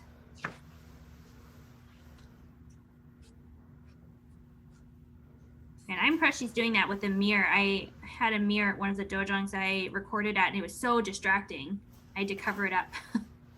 Yeah, it can throw you off. You kind of have to see right past it so that you don't focus on it. People think that would be really helpful, but it's really not. Because from side to side, you don't have mirrors, and it's just kind of off-putting to your sense of balance. Bro. Shut. Thời điện. Cân nhẹ. Okay, so Miriam received a 6.9 for the first Poomsae and a nice big jump of 0.3, so she gets a 7.2 on the second one, so finishes with a 7.05, which is a good score at this point. This is Maya Geisler from Taerong Taekwondo in California.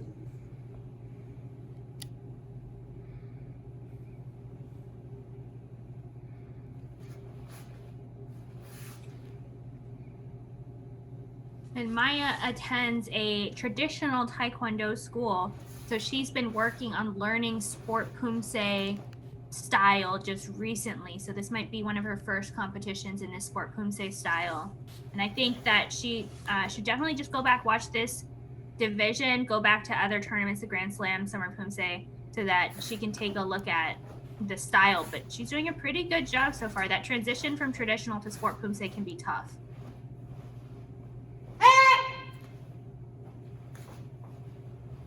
Oh, nice flexibility. It's a little off alignment, but very flexible.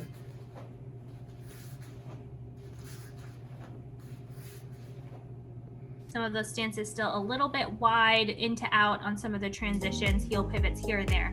But overall, great components there. And yeah, look at that score.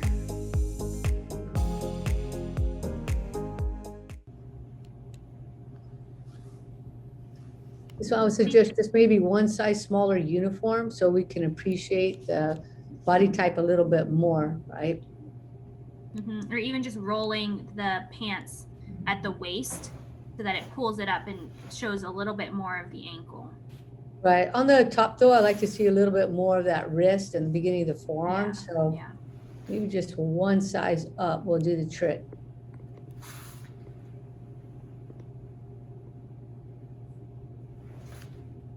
Leaning the torso just a little side to side here. You want that body to be very upright and then stay super in alignment on those side kicks. Yeah, so we're told to turn the torso, so when it gets interpreted, sometimes people process it and then the whole body starts to lean, but we just need to rotate the torso, the core, rather than leaning. Nice kick on that back line there. This knee's kind of going a little bit inward, maybe shift that outward a little bit, and this elbow up a little bit high.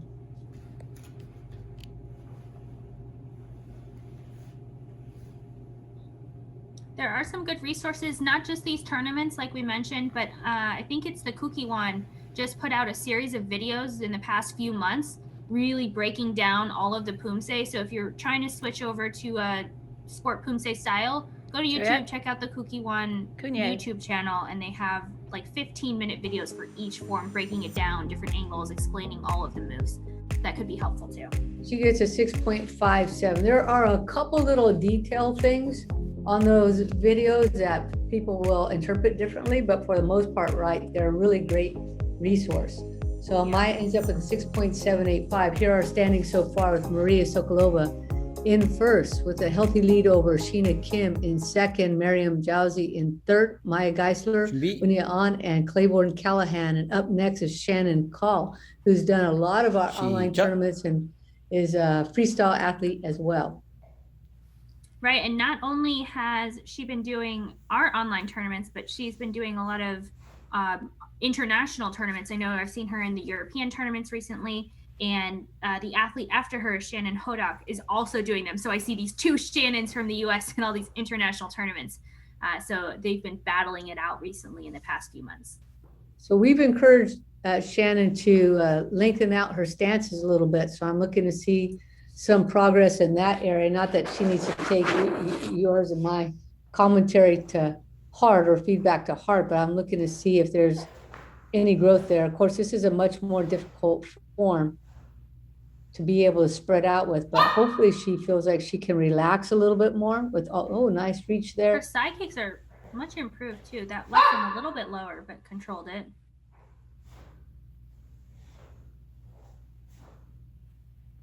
So I think she still has a little bit more room to extend on those stances and drop down a little bit more comfortably.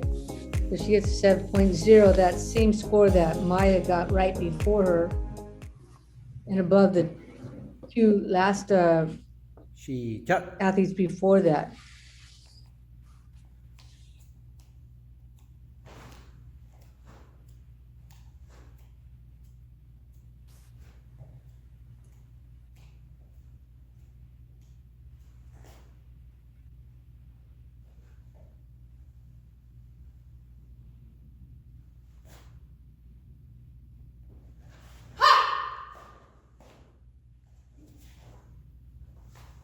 She's a little short here, almost standing up in this back stance position. I think she could definitely go down. She's a freestyle athlete. She has a lot of mobility. So she can definitely explore the length of those stances and the height. Really nice quick turn. So that this form actually plays more to her strengths. Yeah, some of the stances I think are good length and she's bending, and then most of them are just a little bit too high. So she just needs to sink down. And some of them, like this one, it looks low enough, a little bit crossed over, but just needs to make that a consistent height across all of the stances. All of these stances are the same height, right? Crane stance, horse stance, back stance, front stance, tiger stance, they're all the same height. So they all just need to be a little lower. Right, so if we all just put a false ceiling in our houses where we can't go higher than the horse stance, it'd probably be a lot stronger. 7.0 for Shannon Call. So it looks like she's going to end up with a 7.0. Magic. This is Shannon Hodak. And Shannon is from Tiger Kim's World Class Taekwondo. Seen a few other athletes already in the same venue.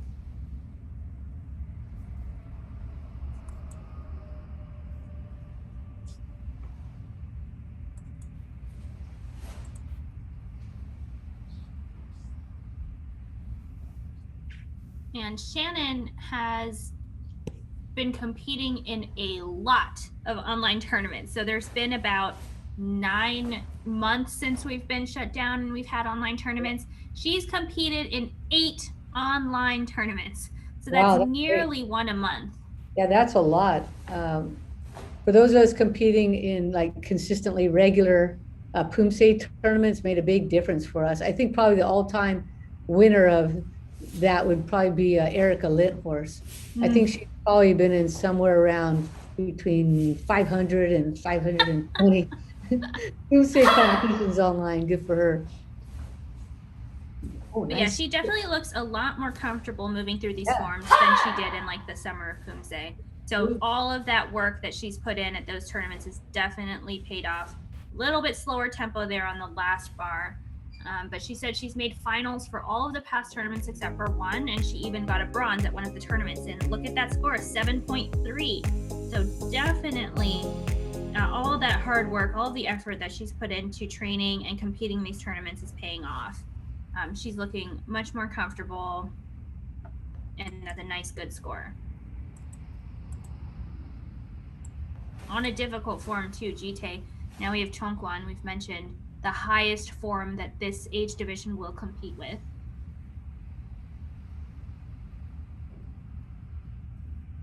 And that 7.3 she got is actually the second highest score for Jite. That's a very impressive score, taking her time here now in Chongkwon as well. That front foot just a little bit turned in. It's a little awkward, but good control on that side kick there. Hand techniques dropping below the belt here is not great. You want to make sure that they cut across the belt and then go up and over, but good volume of motion, good height on the front kick.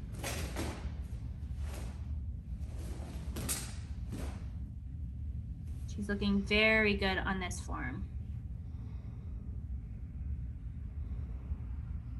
We've sort of seen a variation of scores here. Some of them have gone way up on the second one, some have gone way down, some are exactly the same.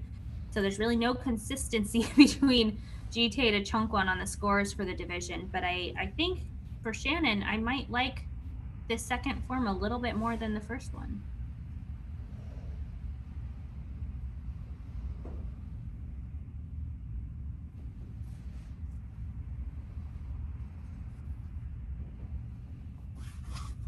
So that was Shannon Hodak from North Carolina. And she got a 7.3 on the first form, slightly higher near on the second form, 7.33. And that consistency will pay off with a total combined score of 7.315, which puts her nicely into second place. Yeah. Oh, this is Jennifer Mitchell. Isn't this adorable here in a classroom setting? Awesome. So she's training in Illinois there. Looks like she's got her, I don't know, is she a teacher, Miyako? She's an administrator. Yeah, so she works at a high school and she's an administrator. And I remember in the summer Poomsae, she was outside, I think, like in her driveway with her mats. And so it's probably way too cold. Look at that posture. This looks great. Fully extended, nice volume. Pretty low in the stance here. Yeah. She's a little overturned on that back foot, so it threw off just a little bit. And same thing in that one too. So when she shifts to the front right here with this, she should take her back foot with her. It'll feel a lot better.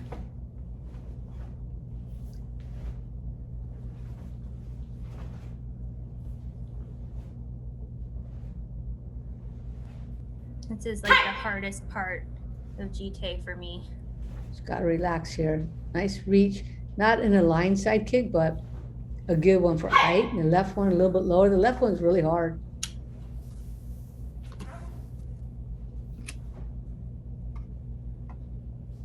There were a lot of really great moments in that Poomsae, man. Her start on it was really nice. And she gets a 7.14.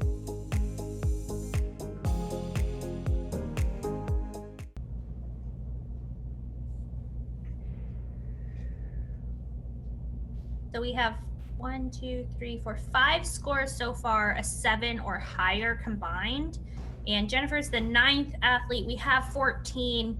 So That's a good score for now. Again, randomized scoring, so we do have some strong athletes coming up though. She can boost up her score here. That'll help her be a little bit safer to try and make it into the finals.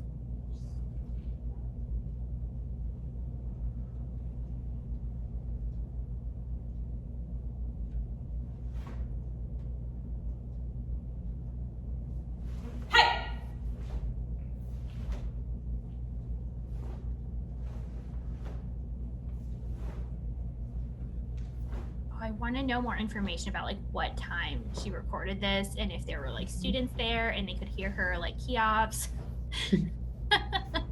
It's quiet right now.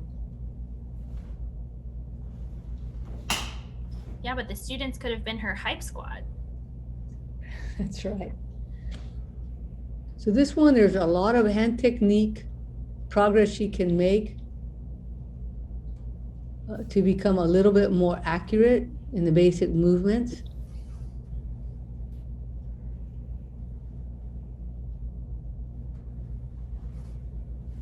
Little detail work she can do to bring up her score, make sure that those are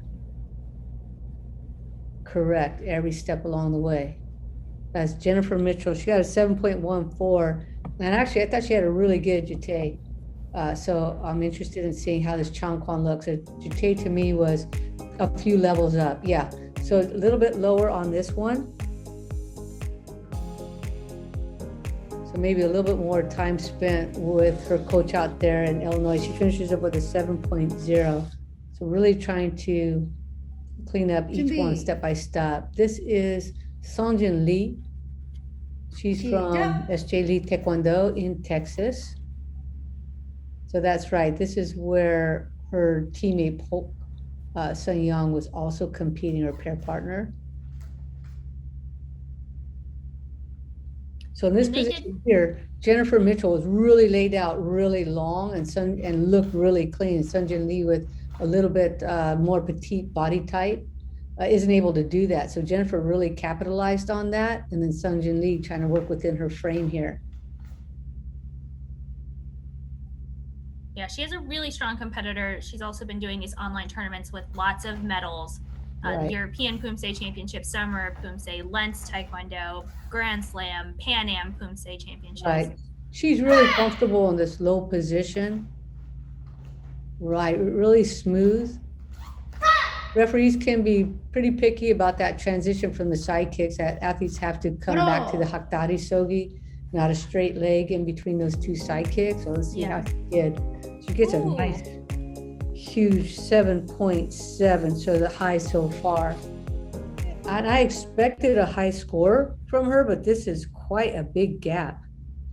Yeah, but you know, we still have a couple athletes coming up at the end of this division that could give her a run for her money here. We have 4 more after this and some pretty heavy hitters. So hopefully she can get a nice big gap for herself here that she can carry with her to the finish of this round.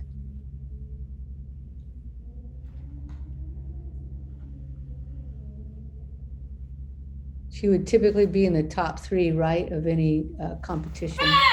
Yeah, that's right. And she's 41 right now, so somewhat new to this division and being, you know, very strong. But we do have a new athlete, Kathy Doe, who dominated the last division, is also her first year in the division now. And we have Twa Win, who has always been head-to-head for this division too. So this is Twa's last year in the division, but both of those last 2 competitors, national team members and World Championship Poomsae team members.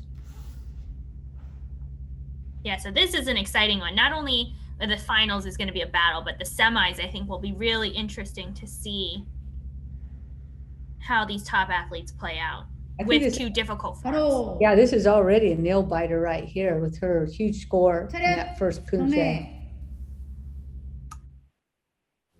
So again, that is Sungjin Lee from Texas scoring another big score, even higher by a bit with a 7.77. And she probably needs that 7.735 to give herself a little bit of a buffer as we hit these last 4 athletes. The first being Juliet Doe from Flying V Martial Arts. 시작.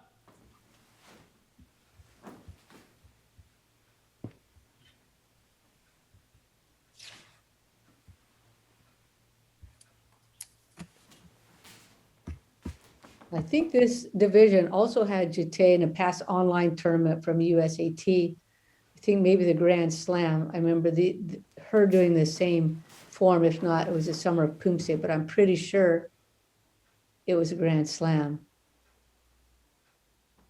So it'd be good to see if we see any growth here. Got nice high front kicks coming right down the center line. Little up and down movement, or at least that's what it looked like from this angle.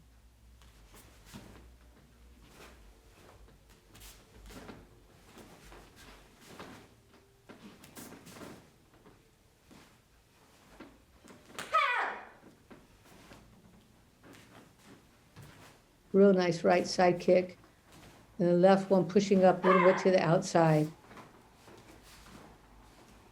Finishing here. Could go a little bit deeper with the knees on the back stances and stacking the weight over that back leg. But it's good solid performance from Juliet Doe. She gets a 7.26. So that puts her in a pretty good position so far. The third highest score for this form.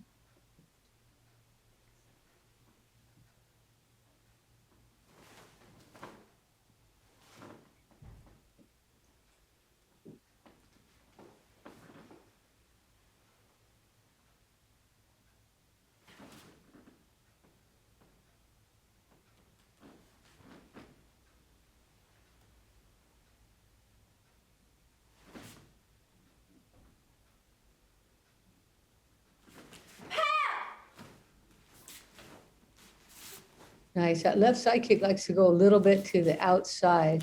So maybe just center it up a little bit.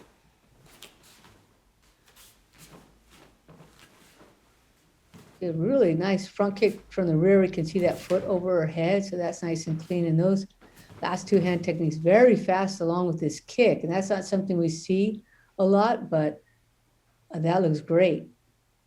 To pick up the speed on that jump kick to the rear, very nice. Great decision, especially after those two quick blocking techniques.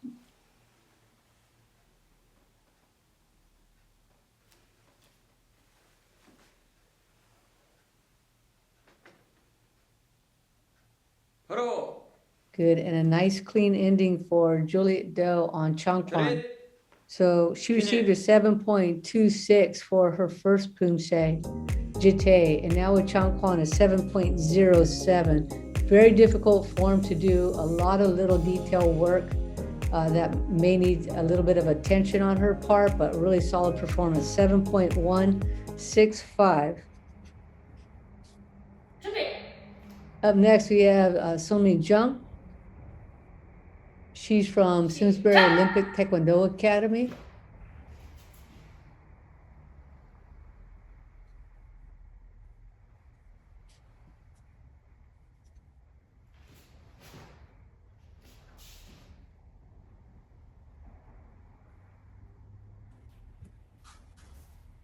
She's opening up with some pretty nice deep stances, good hip rotation there.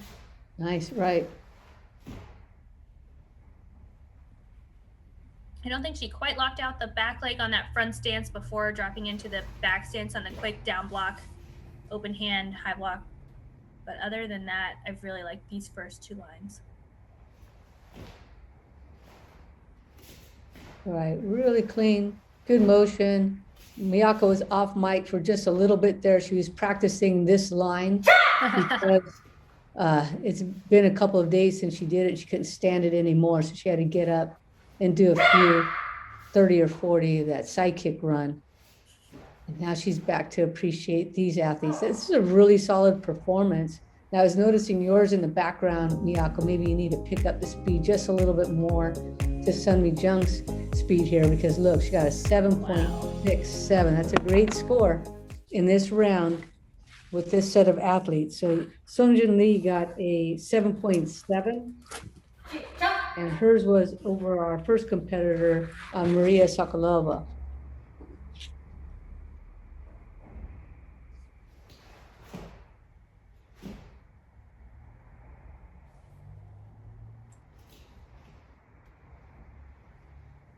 I like to stay nice and low on this line. I noticed you were doing it in the background a couple minutes ago too, Miyako, and your head was kind of bouncing up and down. So you want to make sure you stay nice and level. Even when this back foot comes in, you want to not have to bounce with it, right? It does have to come forward, but try to keep the bounce out. That was a really good side kick.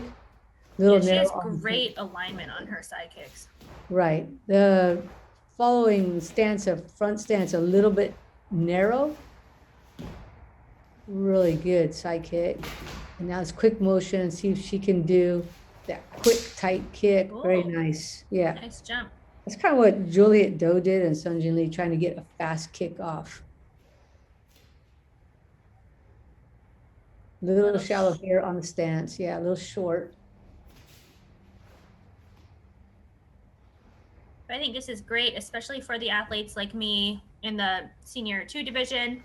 We have a lot of years to work on this as an individual. And I know I'm watching these, I'm taking notes on what to work on for when I get to do these forms as an individual in the under 50 division. Yeah, super motivating. I mean, you could even wait till the end of the episode where you were up in the background doing the same runs as they were. She gets a 7.730, huge score.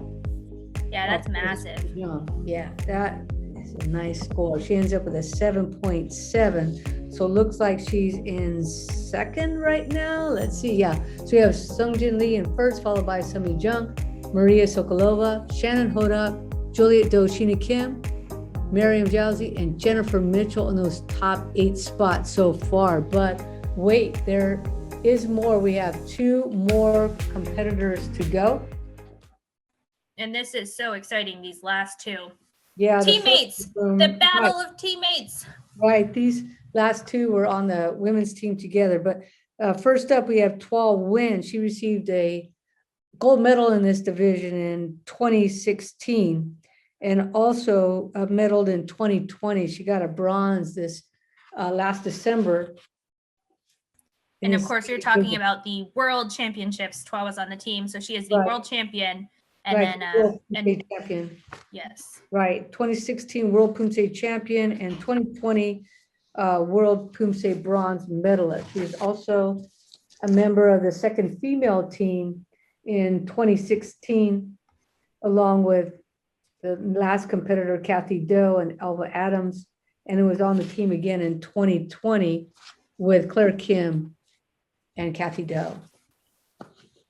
So tons of experience. She was also in the pairs in 2018 with Polk Sung Young.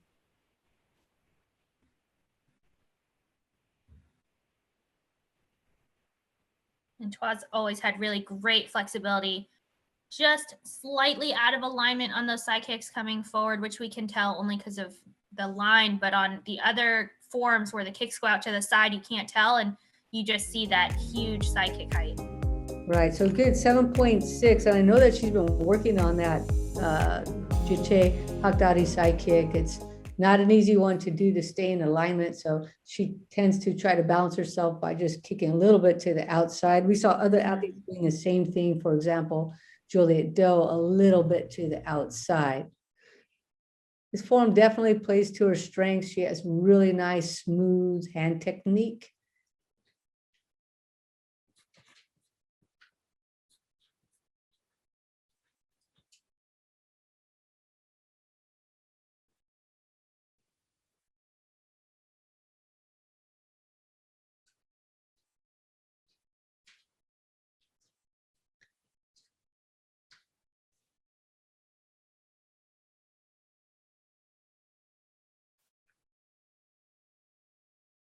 Great framing of the camera. She's right up close, not hitting outside, but we can see her big in the screen. A little shallow on the last back stance. Nice, clean movement on that jump kick. Really got her hair involved in that one. That was really nice. So she had the same issue with the side kick in this form, and it was a little bit more evident because it's coming right at the camera. So she has great flexibility, and that's always been kind of a easy thing for her to maintain, it seems like. She hasn't had a lot of injuries in that area, and she's been able to really push up and extend those kicks and make them beautiful.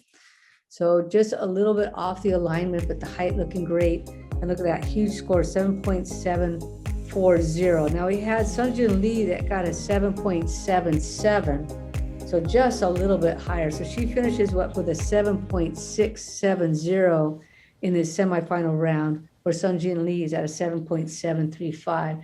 Now in comes Kathy Do, this division's version of an axe murderer. She will just slay everybody in her path if given the chance. Super competitive, really knows her body. She was born with a dobak on, I think, or at least that's the legend. She was our world Poomsae Championship athlete in the division right before this, right? The second senior, and then just moved up this year. Right. So these are new forms for her to do as an individual, but because she's been on the senior 2 female team for many, many, many years, she's been competing with these forms, at the world level. So these are not new to her, even though she's new to the division. Right. She's been really looking forward to. Did you see that front kick? Oh my, that was some And good. here are the side kicks. Oh, here we go. Boom. Kathy says, boom. Oh, very nice. So, right, she was ready, I think, to let go of Taegut Choljung for a while, at least that Poomsae, and Taegut Choljung. Oh, wow. Yeah, 7.9. Bam.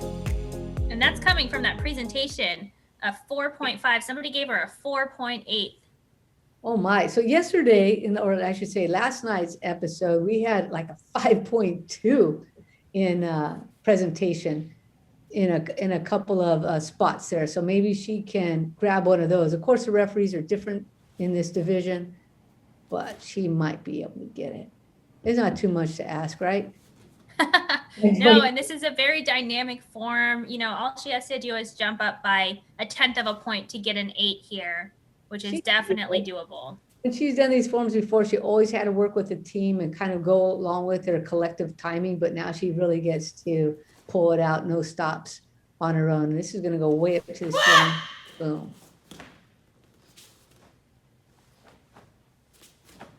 She's used to this setting. She competed here for the World Poomsae Championships and the Pan Am.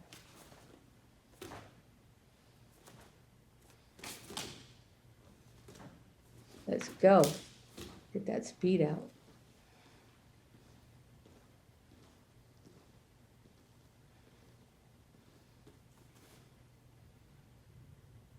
Nice and low. A little shallow on that last stance there. A lot of people are doing that, actually. I wonder if it's to make sure you hit the mark or what it is, but I'm seeing that consistently.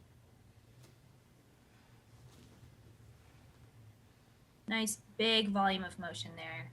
Right. She's be careful a little bit. Looks like maybe a little bit of a lean forward or a little lower back arch in a couple of those positions.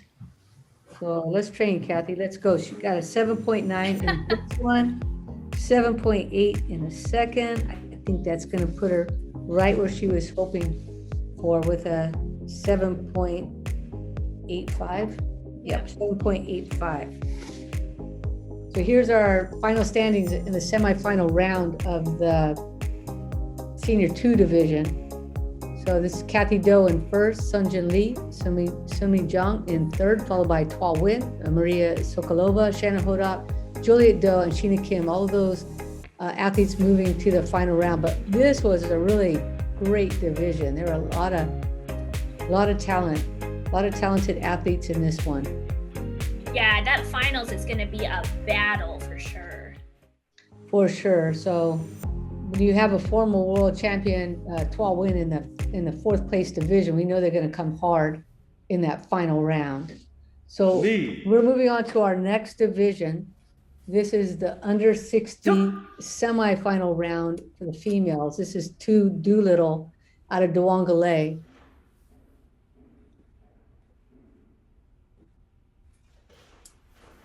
So this division, again, full of athletes who have competed for years and years.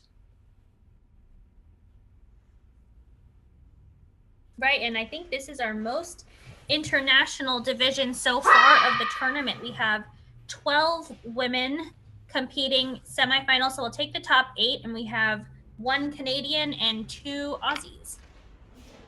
Okay, you know, in 2006, I think Master Noreen Thackeray, you know, actually volunteered to go to the World Championship because there was nobody competing in that division. If you can believe it. Now it's full, and I think it has to do a lot with her, you know, leading the group, being the pioneer that went out there first to the World Championship. So now sometimes at nationals, this division might have 20 athletes in it. So quite a big change over the years.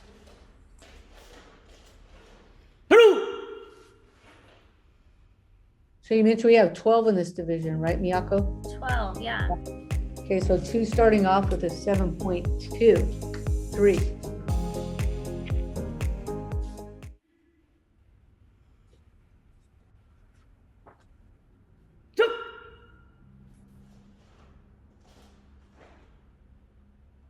So these athletes have practiced and competed maybe a little bit more with Jite over the years. So you'll see a nice level frame from most of them, you know well how to do the timing for this form. Nice. Right, Master 2 has done pairs, team, individual, and she's done, again, lots of online tournaments where she's medaled, as well as, you know, in-person tournaments, 2019 silvers, golds at different tournaments. So she is very comfortable with these forms. Nice framing here. She's nice and big in the screen. And again, little upward angle on this camera.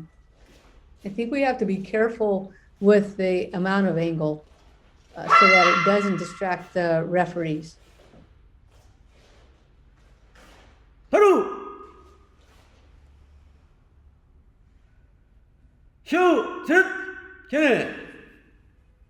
So nice performance by 2. She gets even a higher score, 7.47 for the second form.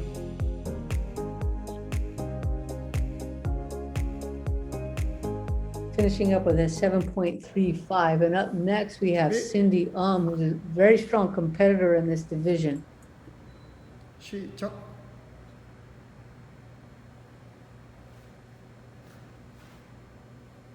Little lean forward on this first step. I did the same thing myself. It's like, oh, you don't even realize you're doing that, where your shoulders are quite stacked up. You can see that little bit of a lean forward, and it's like, you think that is just right where it should be, but it's not quite there. Really wide stances on the horse stance. She's trying to really get rooted. I think a lot of folks might think she would be the favorite coming into this round. Typically, Elva Adams is in this division, but elected not to compete. I think she's helping out actually as an official, volunteering and serving in that capacity. So kind of opens a door for some of the athletes. Yeah, Cindy got silver, I believe, at both the Grand Slam and the Summer of Poomsae last year behind Elva, but Elva's now helping out with the referee team. So she's not competing, since that could be a conflict of interest. But she's helping the referees get ready. And here, Cindy ready to take that spot, and a big score, 7.5. That presentation is huge. That is all from presentation. Yeah, she looks very confident. So really willing to take her time. Again, on that first back stance, a little bit leaning forward. That's something she can easily fix. And I'm just really picky about that because I did it myself. With the same, with Sipchin anyway. Jite, I think it's a little bit easier to hang back a bit and not throw your shoulder into it. She's got nice height on these kicks and really good pace.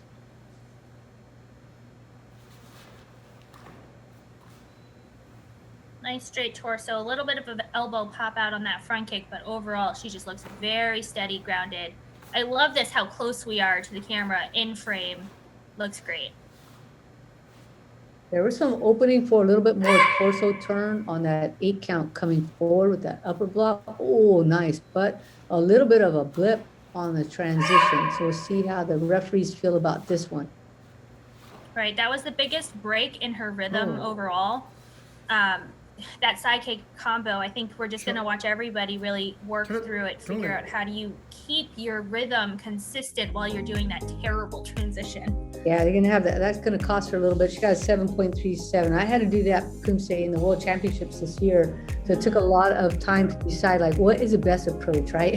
How to be strategic with that. 7.435 in order to keep the balance throughout. Oh, I love this. Here's Angela Poland in a fun environment. She trains with Al's Black Belt Club in Illinois.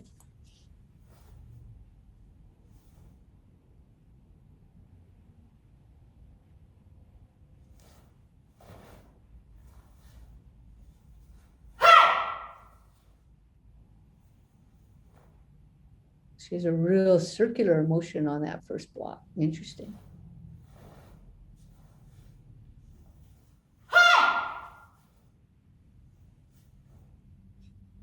Good, comfortable timing for herself. It doesn't look like she's falling out of anything. Right, she's got a really good low center of gravity balance. And she is a bronze medalist at the 2018 and 2019 national championships. Nice. A little bit more torso turn here with the core on these slow motion movements will look great for her body type.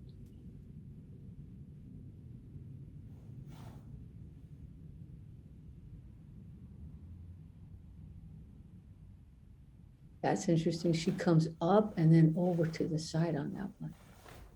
I'm impressed her glasses are staying on. My glasses never stay on for workout. I remember an athlete one time, I think it was 2007, his glasses flew across the mat. He still won the division. I was like, wow, that was cool. That was a lot of power. Yeah, I think on that X block in the last bar, she had hands coming from both sides instead of both of them from the right hip. So one small thing there to work on, but it's a good score. So 6.93 on her first form.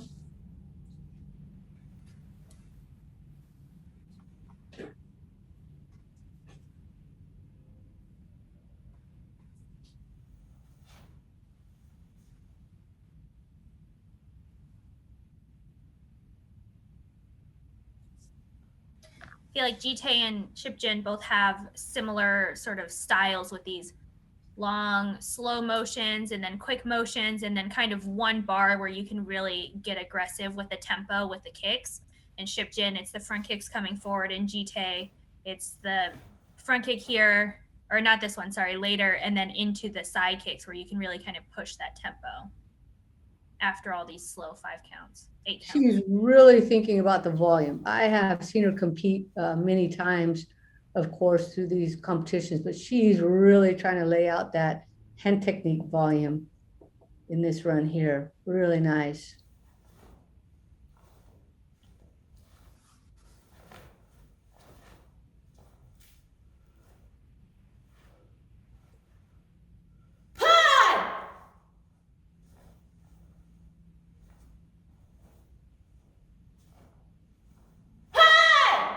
Little elbow swinging a little bit wide on those punches. So maybe just slide those right along the body, along the rib cage as they push outward.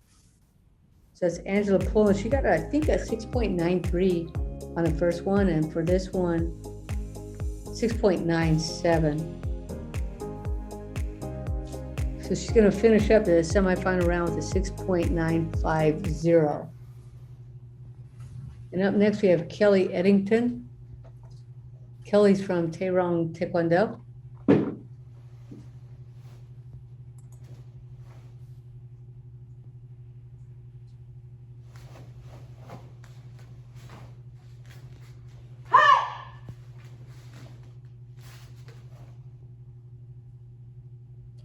This is Kelly's first sport Poomsae competition. And she's still working, she says, on learning sport Poomsae. All 3 of her children are 3rd-degree black belts. So I think she has actually, I remember this dojang. There was another woman who said this was her first sport Poomsae competition, and I think it was the same dojang because I remember all those bow staffs back there. Well, that must be really fun. A lot of energy probably coursing through that club, trying to get everybody prepped for this. That's great. And she also is doing really well. Kelly is with this new style. We're not seeing, too much of the old traditional style. She's doing a good job picking up on the new sport Poomsae style. Right. And Kelly, you are small, so go ahead and take that dobok one size smaller. It will fit you a little bit better. We'll be able to appreciate more of your hand technique. So right now it's just a little long and then the pants rolled up. So definitely you are leaner than you think. So go down one size. And she's a 5.86 to start off. Yeah, see, I would like to see a little bit more of the hands and the wrist right here.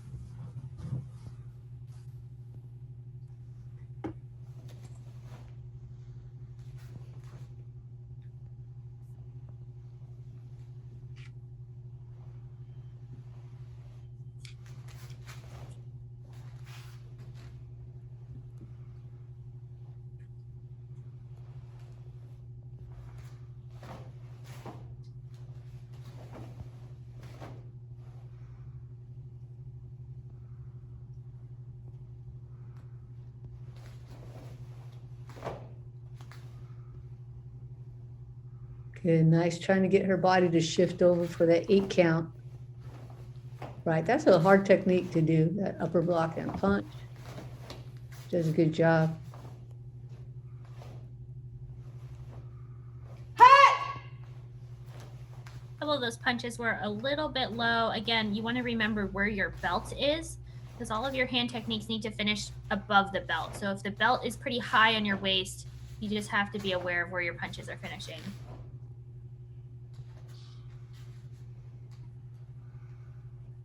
Chariot. A good job to Kelly Eddington. She got a 5.86 on that first Poomsae and then did a really good job to push up her score in the second form to a 6.0. So that's nice. She'll finish just under at 6 with a 5.93. This is Young on.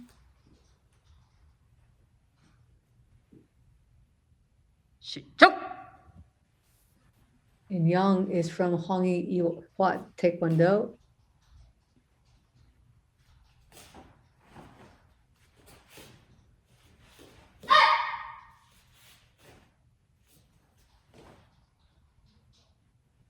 She needs to sit back just a little bit in those back stances, really stack the weight. Yeah, those knees like you were talking about, it's just so easy for them to want to collapse inward.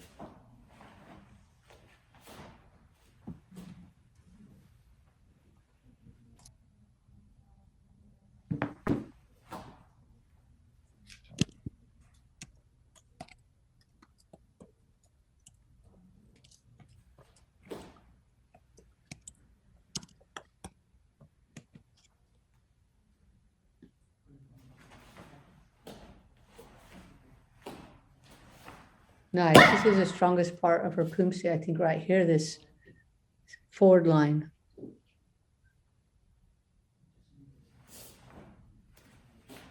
So it would have been great if she just stayed as low as she was in that slow motion movement. That would have been great. She came up a little bit for those last few steps, and it's tempting. And she got a great score, though, 7.46.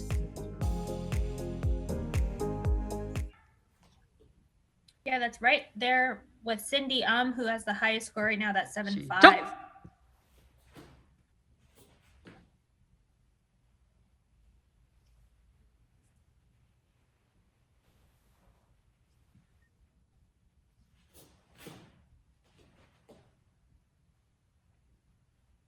Little bit of settling into some of these stances where her torso will shift into place as she finishes, but overall, Little pretty heel clean. pop there. Yeah, she's trying to go lower on this one. I admire that. Some good torso rotation. Trying to get a little bit more rooted here. Little dip on that kick. And up and down on that last motion. See if she can stay level here. Good. Yeah, nice.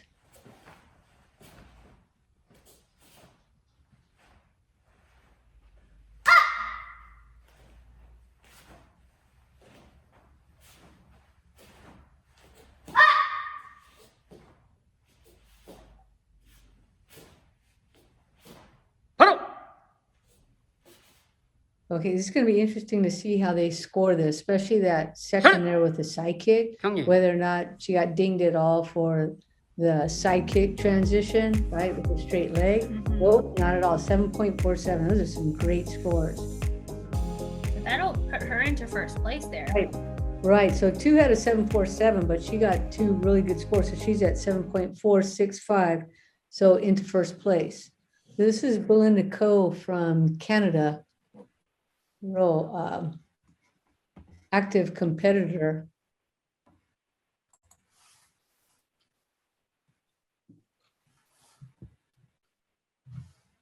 She has many years of experience on the competition mat. It's been at many of our events, US Open and such. Yeah, and she's the Team Canada national team member. She competed at the World Championships and the Pan Am Senior Poomsae Championships both last year. She did the under 60 division, which is what this is for individual, but she also competes in the pairs over 30 division.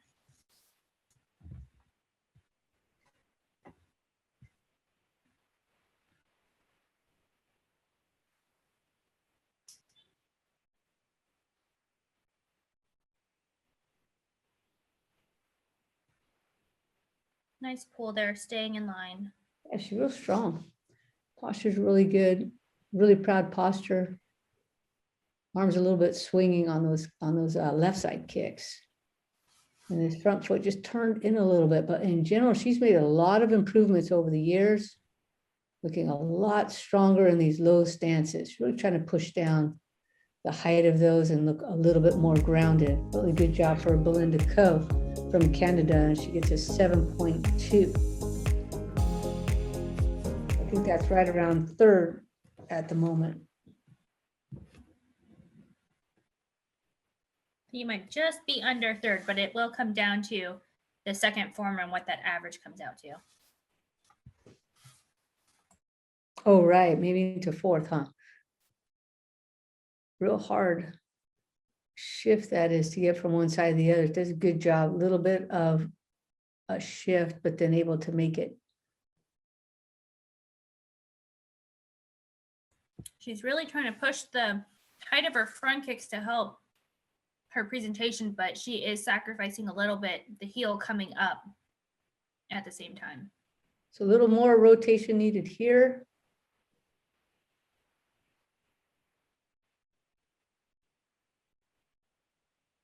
Wow, front kick has really improved over time.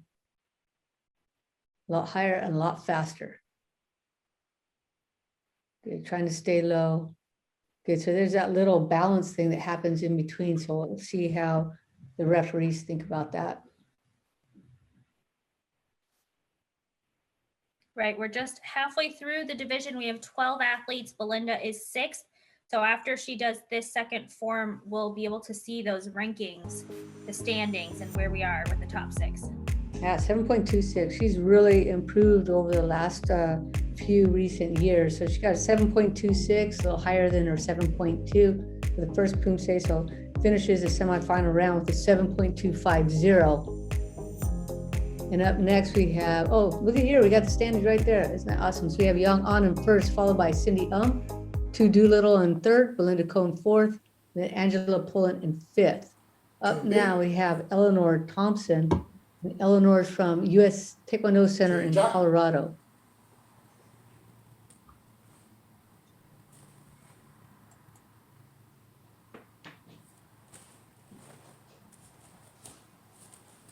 I think we should give a big welcome to Eleanor Thompson to this black belt under 60 division.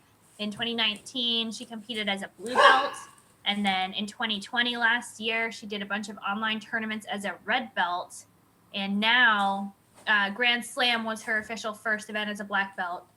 But here she is maybe now a little bit more comfortable. But these are 2 high-level forms, Jite, Shipjin. And she's looking pretty comfortable and confident.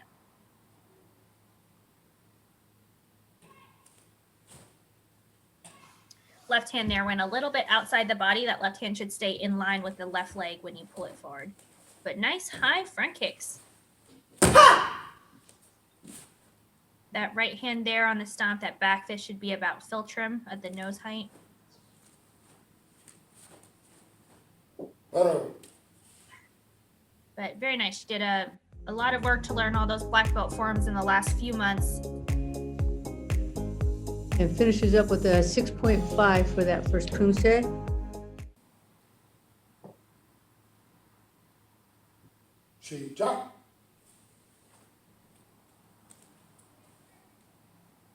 Nice long stance here. Yeah, really nice. The hard part is shifting to the other side from there, and does a good job of keeping that heel down. Really stretched out. Awesome.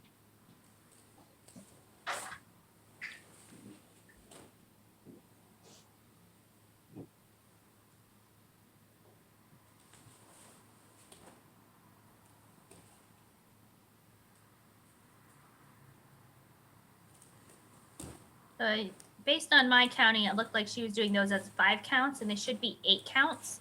So she might get a couple of accuracy deductions there. They do want to be an 8 count. Try and get the full torso to rotate as you're doing them. Quick approach on the tempo there on those side kicks. Let's get in and let's get out.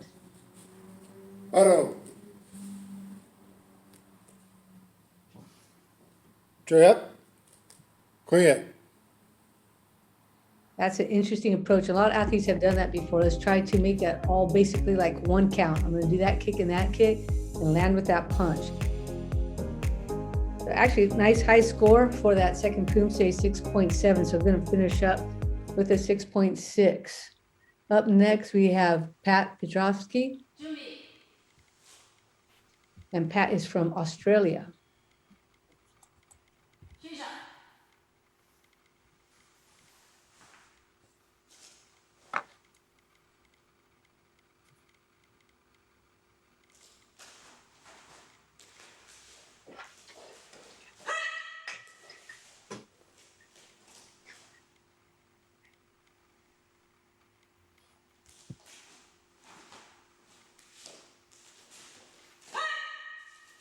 This is really cool. Pat has founded a reps taekwondo program in the primary school where she teaches, and so it's compulsory for kids to do 1 session a week of taekwondo as part of their school curriculum. So they must be doing it on Zoom right now with COVID-19 online teaching.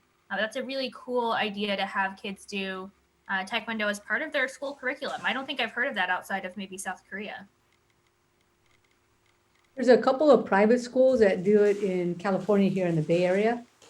They do that for their PE part of their curriculum. Very cool. On that back fist there, it looked like her left fist was coming into her elbow. So we do just want a little bit of separation there. But overall, very nice movement there for Pat Petrovsky from Australia. She gets a nice score, 7.23.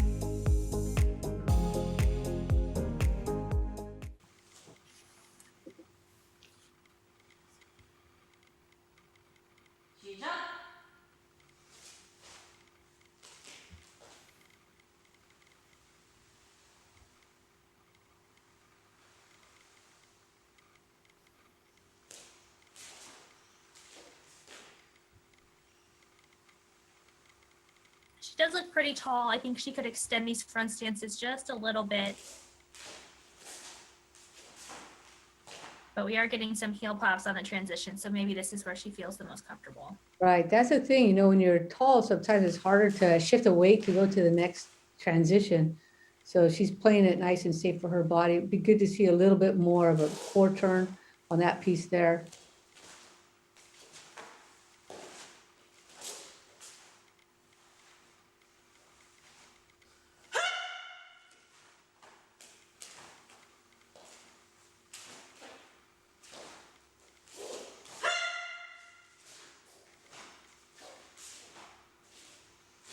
And slowing it down here a little bit in the last few steps. So trying to be super careful here. And maybe she recorded in the last one, there was a little, you know, gap there or something. So now she's trying to be super careful, but there was kind of a little bit of a slowdown in the speed. Mm-hmm. Oh, so let's see how she does. She gets 7.07, so a little bit of drop.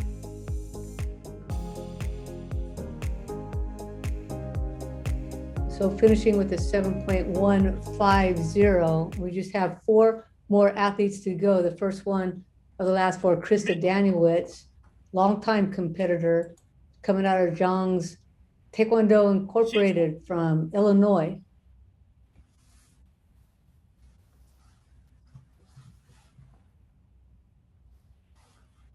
And we mentioned tall athletes. Here we Yeah. go. Krista is so tall. She has some nice long arms, legs. We can really see That was a extension. great start, man. Her Yeah. stance, that first one was awesome. She a little shifted inward on this back knee on this one, but really looking good on those punches. Wow. It's just hard to maintain that throughout that whole line. The knee shifted inward a little bit on that last horse stance. Nice and But long. she is staying so low. You can tell how bent her knees are. Wow. Fun.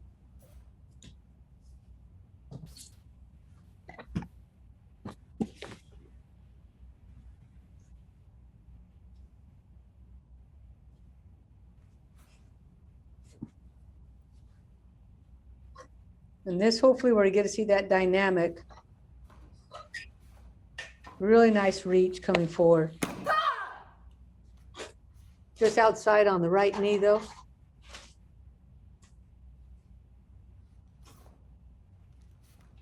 And back trying to get low on these last few steps.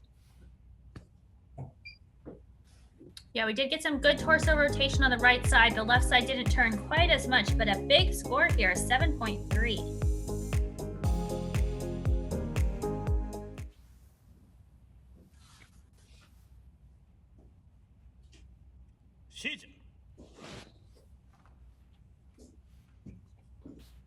So here are some more opportunities for her to have these slow counts, some nice long stances. This one maybe just a little bit shorter than she had at the beginning of Shipjin, but working to stay low here on the first line.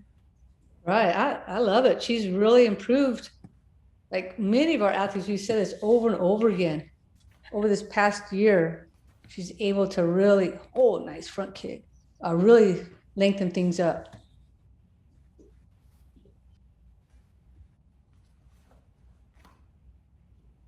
Yeah, her long legs really showing off on the front kicks. They look really great.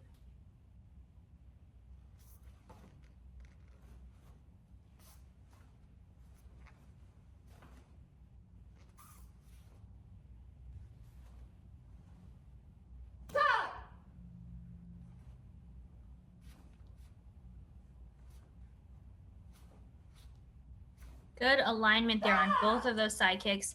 Took a little bit of a pause to get through those transitions, but now back to these super low stances. Wow.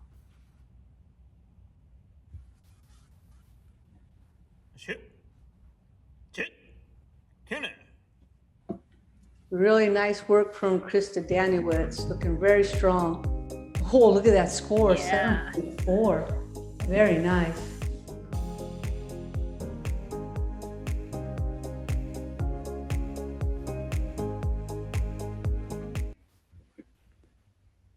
So we'll have a tie there with 2 and Krista both at a 7.35. We'll have to see who had the higher presentation score. Right, and up now, Jan Trigg coming out of Michigan.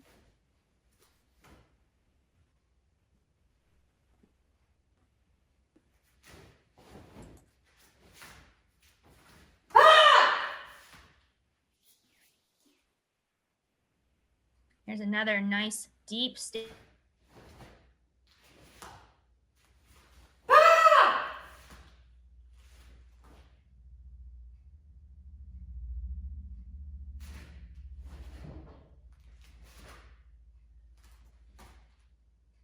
That was good.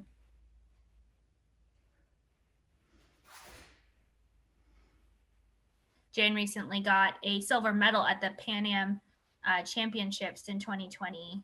I think one of those online championships, and got 3rd place at the Grand Slam. So she's been just recently entered this division a year or 2 ago and really working on her Poomsae, and these front kicks flying up above her.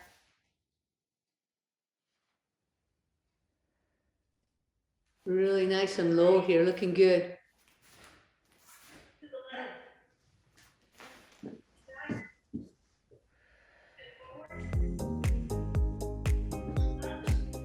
Good, nice strong score. Look at that, 7.540. That is awesome. That is huge.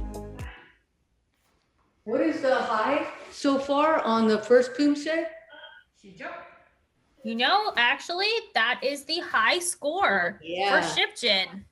Right. She did very well at the Grand Slam and Summer of Poomsae, and her progress just keeps moving forward. Look at this, nice long stances, good control and balance. Yeah, this looks great. I know with the opening here, with Elva being the chair referee for this event, Jan, Cindy, a few of these athletes are really gunning for that first place spot now. Lots of points on the line in this event. We're going to have a full rack, full stack, full pack in the finals. So that means a total of 120 points available for that winner of this huge major event. Looking really good with those front kicks. Now here's the challenge bar with the side kicks. See where she goes with this. Nice. Holding on for that second one.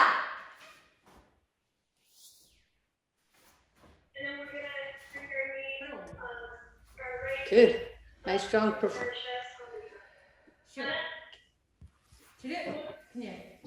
Yeah, that was a really great job. She has about a 1/10 of a lead here, and again, a 7.53. Holy cow. Wow, congrats to Jan Trigg on that huge 7.53 in this division. Final score 7.535. Awesome.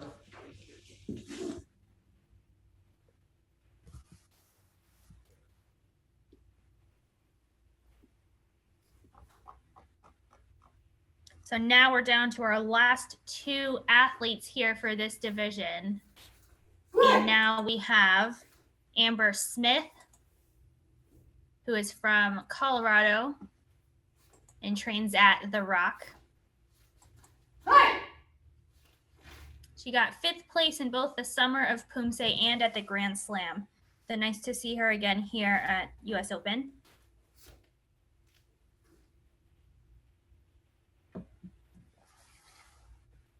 Could have a little bit more rotation of the torso there. Try and stay low. Coach Brand has mentioned a few times there from that front stance transition into this horse stance. You want to stay at the same level now, standing up for the first time.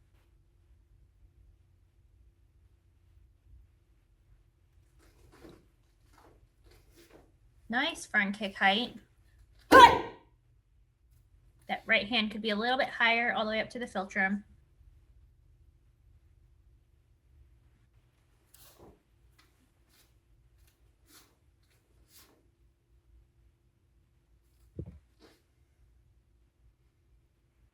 Nice strong opening Shipjin there for Amber Smith. Gets a 7.03.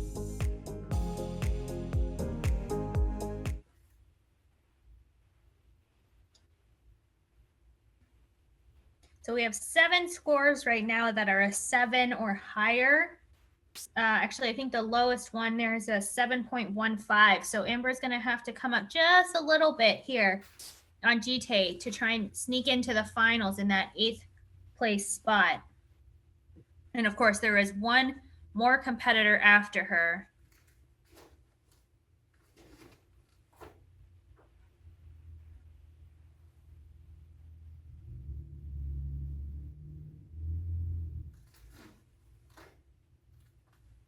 Could try and get a little bit more torso here. This one's nice. So we got some good torso rotation on this 8 count. The first one, you want the same thing, just turning the body with that 8 count technique.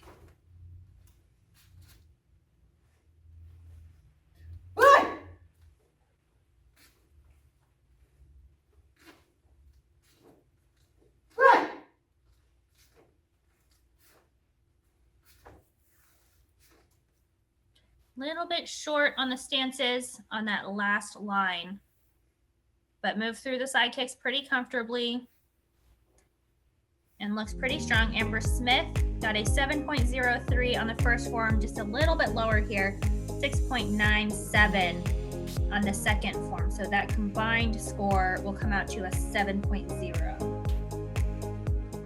And we'll have one last athlete here to close out not only this division, but our episode for the night. She's up.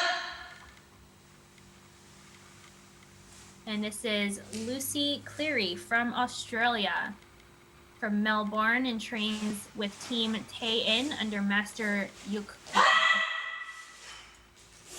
And she is new to this division, 50 right now. So this is the 51 to 60 division. So she's turning 51 this year. And says that this is her return to competition after surgery for a ruptured ACL. And I've also torn my ACL, got it repaired. It took a while to come back. So it's great to have you, Lucy, competing again. You know, it's always nerve-wracking, the first competitions after that surgery. Pretty good bend there in that horse stance, straight back. That left hand flew a little bit out of frame, so you want to keep that left hand in line with the left leg even though you're turning.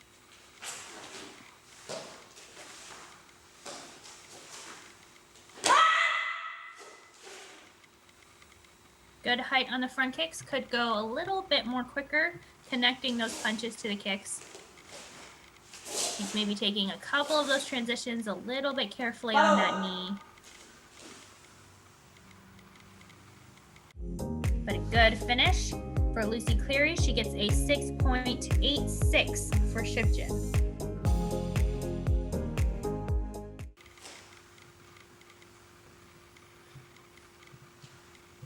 Stop.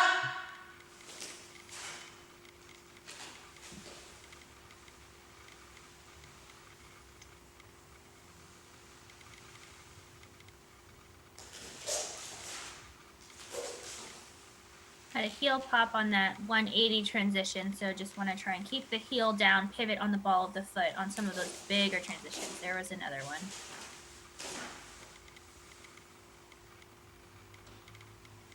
Try and add in some torso, core turning here on that 8 count. So that it's not just the arms moving, but the body is turning into place. Nice front kick. Could sit a little lower here in that stance so that the crane stance also is low.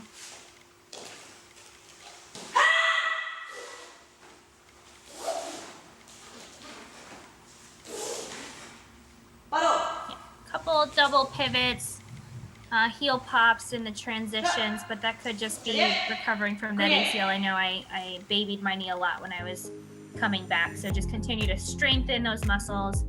And a similar score here, 6.84 on the second form for Lucy Cleary from Australia. Her combined score is 6.85. So that will close out the division. We'll take a look at those standings. In first place, we have Jan Trigg, followed by Young An, Cindy Krista Danielitz, Tu Doolittle, Belinda Ko, Pat Petrovsky, and Amber Smith. We'll close out our finals with those top 8 spots, but congratulations to all of these ladies. They did a really great job.